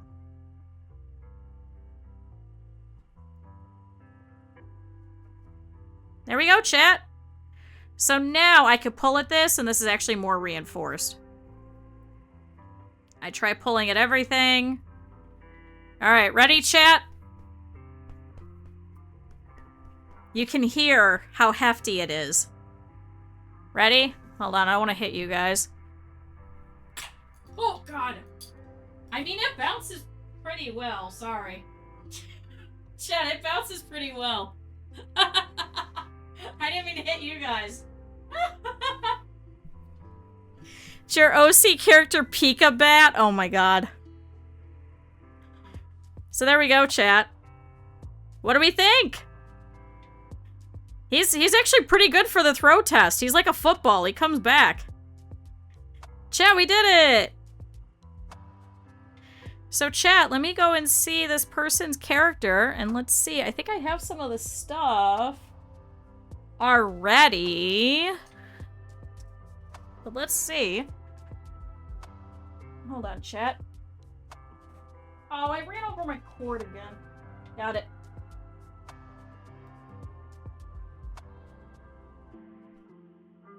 Hold on.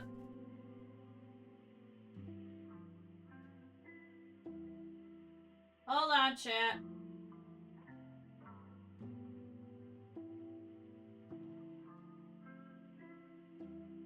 So, this person...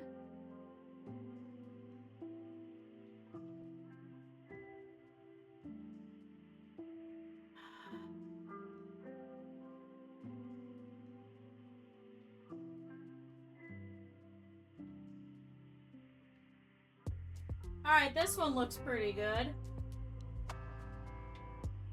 1, 2, 3. Hold on, chat.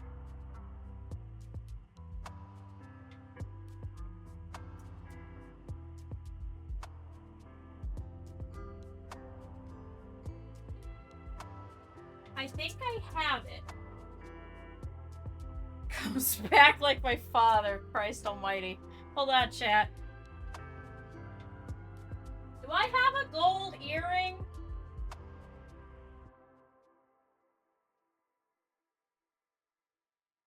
Do I have a... Oh, wait, it's over here.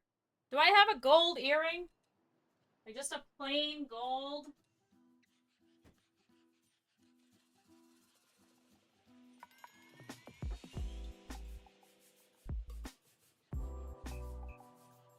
Hold on, chat.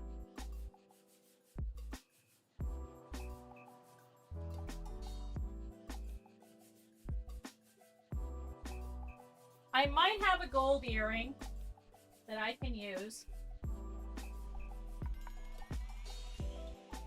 Let's see. I also want to test this. There we go.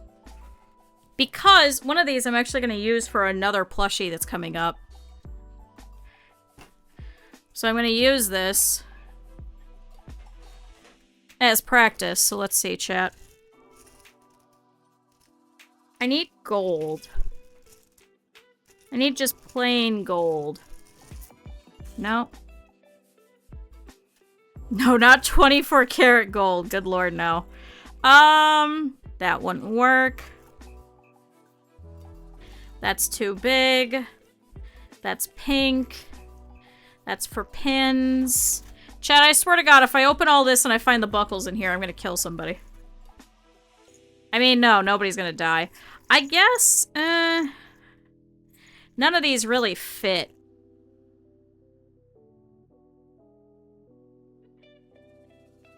Oh, actually, I think I could just put... Hold on, chat. Yeah, I'll murder a bat. Yeah. Here, I could put these into gold pieces.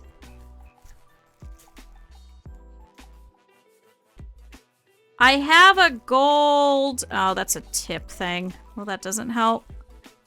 I think I'm gonna use these glasses for something. I think for an upcoming project. Hi, Critter. Critter, you might have to paint me another thing that's gold. But I don't know where the other one is. Oh. You might have to paint me another one of these.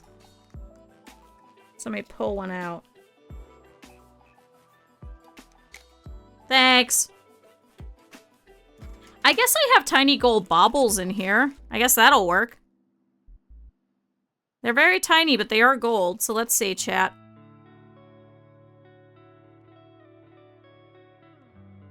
And then I think I should have some gold jump rings in the other one over there that says jump rings on it. Hold on, chat. Now I've got to get to this. Hold on.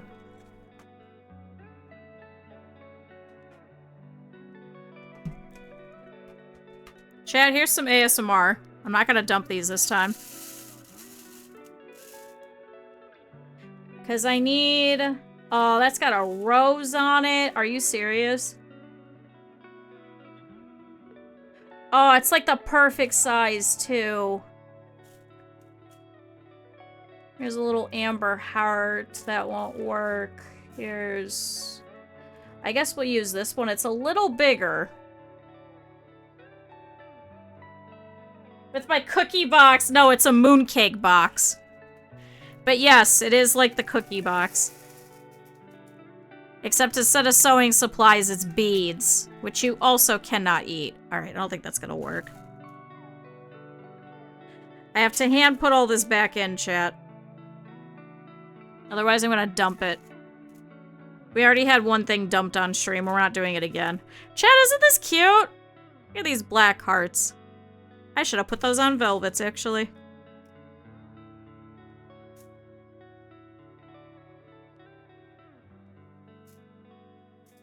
This is what your nails are for?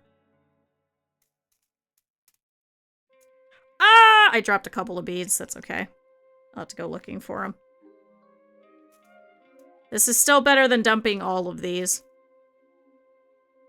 What is this? Oh, it's a tiny little bird! Why do I have that?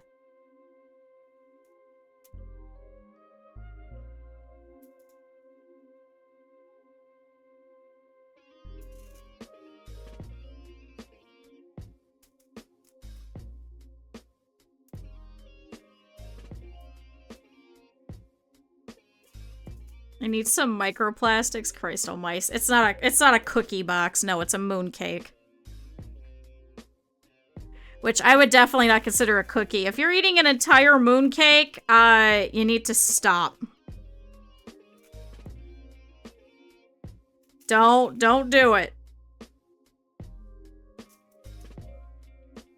There's a reason why you're supposed to share those. I think that's a tiny gold. Actually, I want to look while I'm over here. Is there gold in here? There's some gold pieces. Okay. Oh no, bead! I just pulled you out. I need you.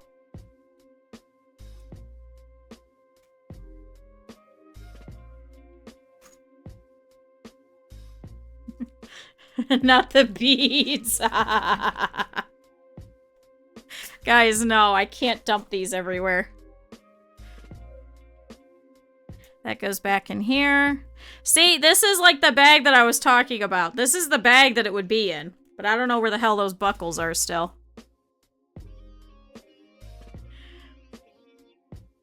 But there's already 7 grams of microplastics. I think it's that and like people's urine and semen is covered in microplastics. You guys would have to go and like fact check me. But I'm pretty sure everyone already has tons of microplastics. You don't need more. It's in our water supply and everything.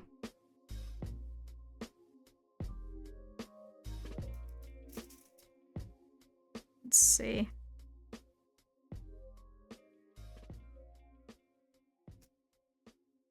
Let's see if I could very gently put all of the rest of this in. And not dump any famous last words. I do need a new bag because this bag is actually splitting.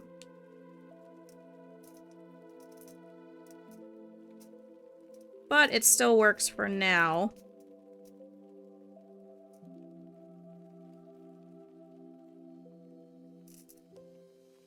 Oh, I think I got it.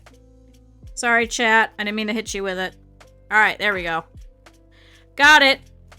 We're all good. Oh, VTubers are microplastic themed, it's true. The lead generation's doing fine. I don't think we can compare ourselves with the lead generation.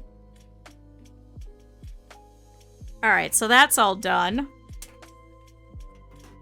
So let's carefully put that there. So we need a bead. And I need 2 little gold pieces.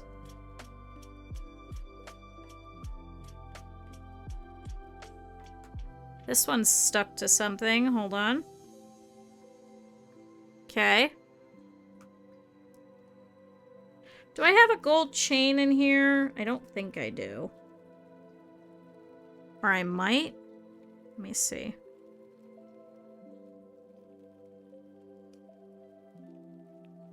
Usually it's towards the bottom.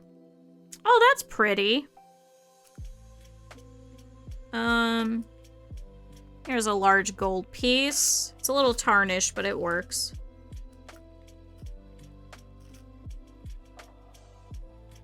Here's some little bows. Here's some hearts. We don't want to put hearts. I don't think I have any other gold pieces except for these, so I guess we'll have to use these. All the other findings that I have are silver. So chat, we'll do those.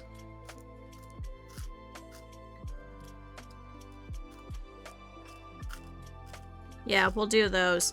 Chat, I have had these since I was in middle school.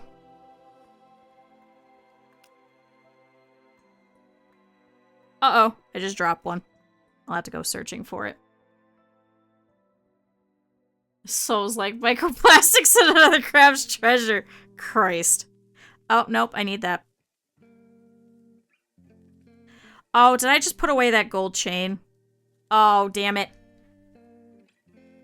Here, I'm gonna put these inside my scissors so I can't lose them.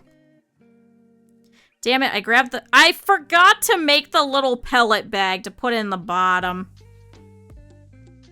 Damn it! Alright, well, that's fine. A microplastic PNG tuber. Do it. Oh, I think I just... Oh, no, it's over here. Okay, I didn't put it away. All right, we can put this away.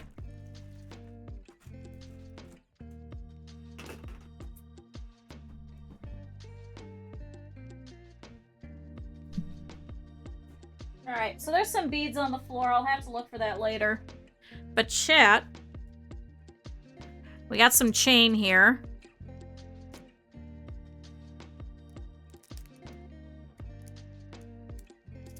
So I haven't opened this.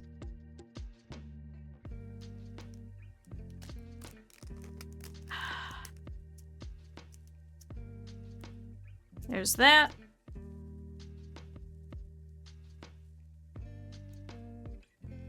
Alright, I gotta take this apart. So chat, I bought this from the craft store that was going out of business.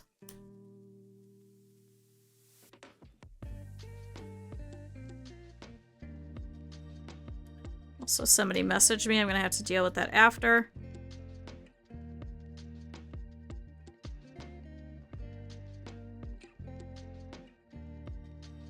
Oh. I gotta pull all this apart.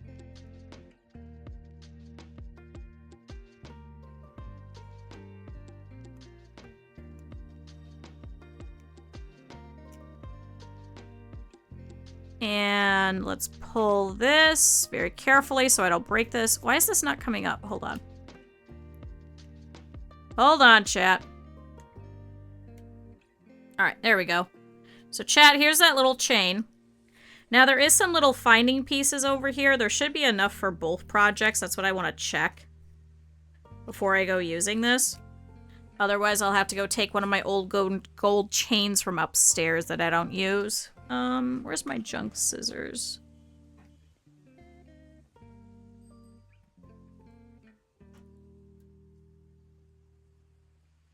Alright. Cut this open. See, this is why you don't use your good scissors on there. Always have junk scissors around. Is there 4 in here?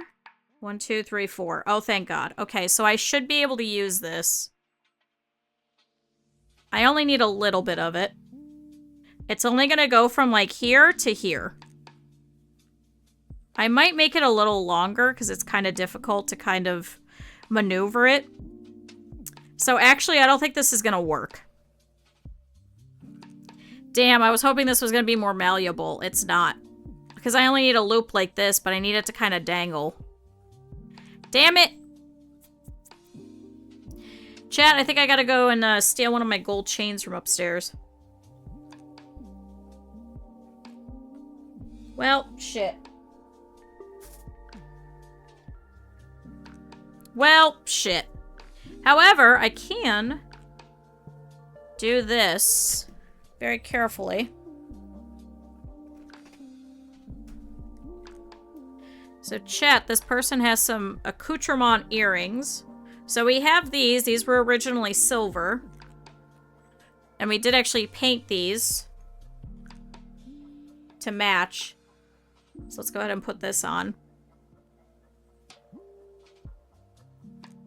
So I'm going to very carefully put this on. And then I'm going to squeeze this very carefully shut. I'm going to do a little bit more just in case. So there we go. There's one earring. And it doesn't seem like it'll come off. Oh no! Critter, we got a problem. Oh no! Oh no, all the gold came off. Oh no! Oh no, it just flaked off. Uh-oh.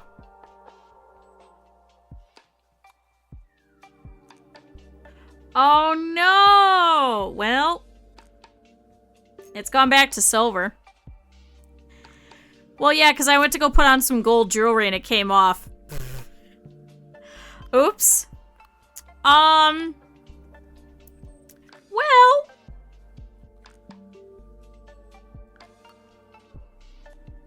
I guess we have to repaint this.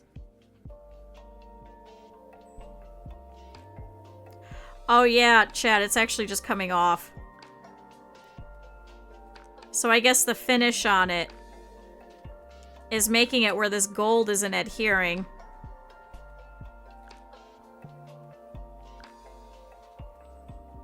Should have bitten into it. No, we painted it for the other project. And I had extra. Oh no, that literally just comes right off. It's literally flaking off. Well, alright, well that's cool. Well, guess we gotta do that again. Damn it. Okay. So what can I do then? Chad, I think I have to do the jewelry later.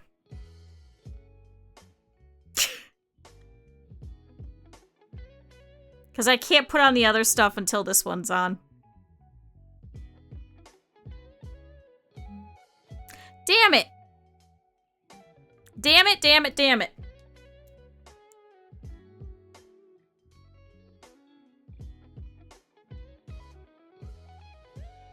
Damn it, damn it, damn it.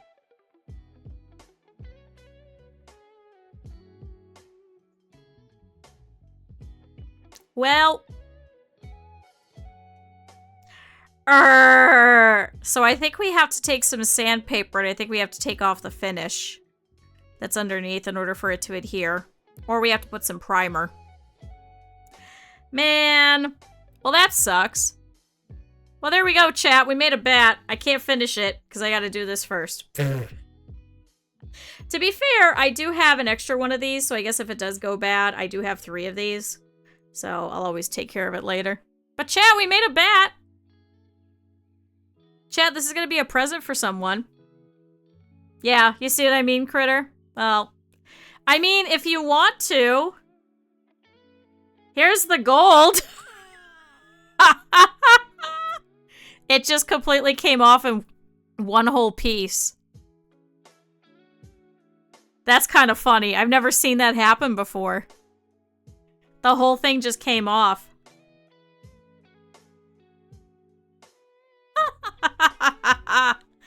Well. But chat, this actually works out because it's still about 1:30 anyway, so this is about what I normally go to. But chat, we made a bat! So chat, we did it! Happy International Bat Day! Chat, we've made all these bats. Chat, we've done so much. This entire week. Here. Chat, here's all of our bats. Chat, we made so many bats. Chat, I think this has been a good week. Not only did I get some stuff done that I'm going to give out at Halloween, but you guys get to hang out, and we got to talk about bats, and we got to hang out. Chat, we did it! So if you missed it, we made a regular-sized bat on Monday. On Tuesday, we made this large chocolate-covered cherry bat. Yesterday, we made this tiny bat, and today, we made a fat bat. Chat, we made all these bats! Chat, we did it! Chat! Bat Week continues tomorrow. If you didn't see, we are going to play a bat-themed game, so it's Batography. I hope it'll be good. It got recommended. It should be a fun little game, and we'll play that for a little while and see how that goes. But chat, we did all the bats. Chat, we did it. Chat, we did it! I hope you guys all had fun this week. I hope you guys enjoyed all the sewing and all of us hanging out and just talking about stuff and gabbing and me having stories and things like that. I hope it was fun. I hope all of the bats were fun. I hope they were great. And I hope you learned a little bit about sewing that you didn't already know. And I hope that we get to do this again soon. Chat, bats. So, shut up and stop talking at me, song. Chat. It keeps going. Why is it talking?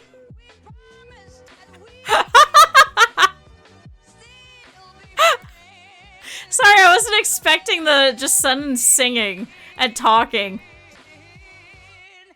Bat Week is best week. I hope this was a fun week. We had simulation game last week. This week was Bat Week. I think next week might be new game week, but I'm not sure. I'll take a look and see what I'm able to do, and we'll go from there. So thank you, chat. Thank you, everybody, for being here this entire week. It was a ton of fun. I like Bat Week. Good, I'm glad. Chat, I think what I'm going to do is we're going to end it here. I'm going to clean up my office. I'm going to find all those beads I dropped. And I'm going to try and fix all this jewelry and accompanying stuff and finish these bats and clean them up and get you guys some pictures. So I'll post them on the Discord for anybody that missed them, or if you missed any days. These aren't going on YouTube, however. And tomorrow's VOD is actually going to go up next week because unfortunately I always post them on the Friday after. And obviously I can't post it while I'm in the middle of doing said stream. So, chat, I'll go and finish all this up, and I am going to see you guys tomorrow for some games. But that's all the hand cam streams this week, so thank you, everybody. Once again, thank you to Strong Beef, who was kind enough to sponsor this camera, and thank you to all of you guys for being here for Bat Week. I was not expecting this many people to show up this week, so I do really appreciate it. So thank you. I promise we won't do any more sewing streams until May. I promise we'll go back to our monthly sewing streams. So, chat, I hope to see you guys tomorrow for our game. And Saturday, I think I'm not going to stream. Unfortunately, Cap'n is not available, so I will instead take that time to finish up his project and go from there. So, chat, sound good? More sewing streams. Yeah, I think we'll do Rin's Axolotl next month, I think is what we'll do. I think that'll be a ton of fun, so it'll be something new that we haven't seen. Like, we haven't seen all three of these bats made at the same time, and we haven't seen this fat bat made, so I thought this would be fun. So I'm trying to diversify what we're doing. So we'll fight through the axolotl pattern and see how that goes. So, chat, thank you everybody for being here. These are not going on YouTube, like I was saying, but they will be VODs here for the next 2 months, so if you missed anything and you want to rewatch them, they will be here. So, chat, thank you everybody. I'm going to get up.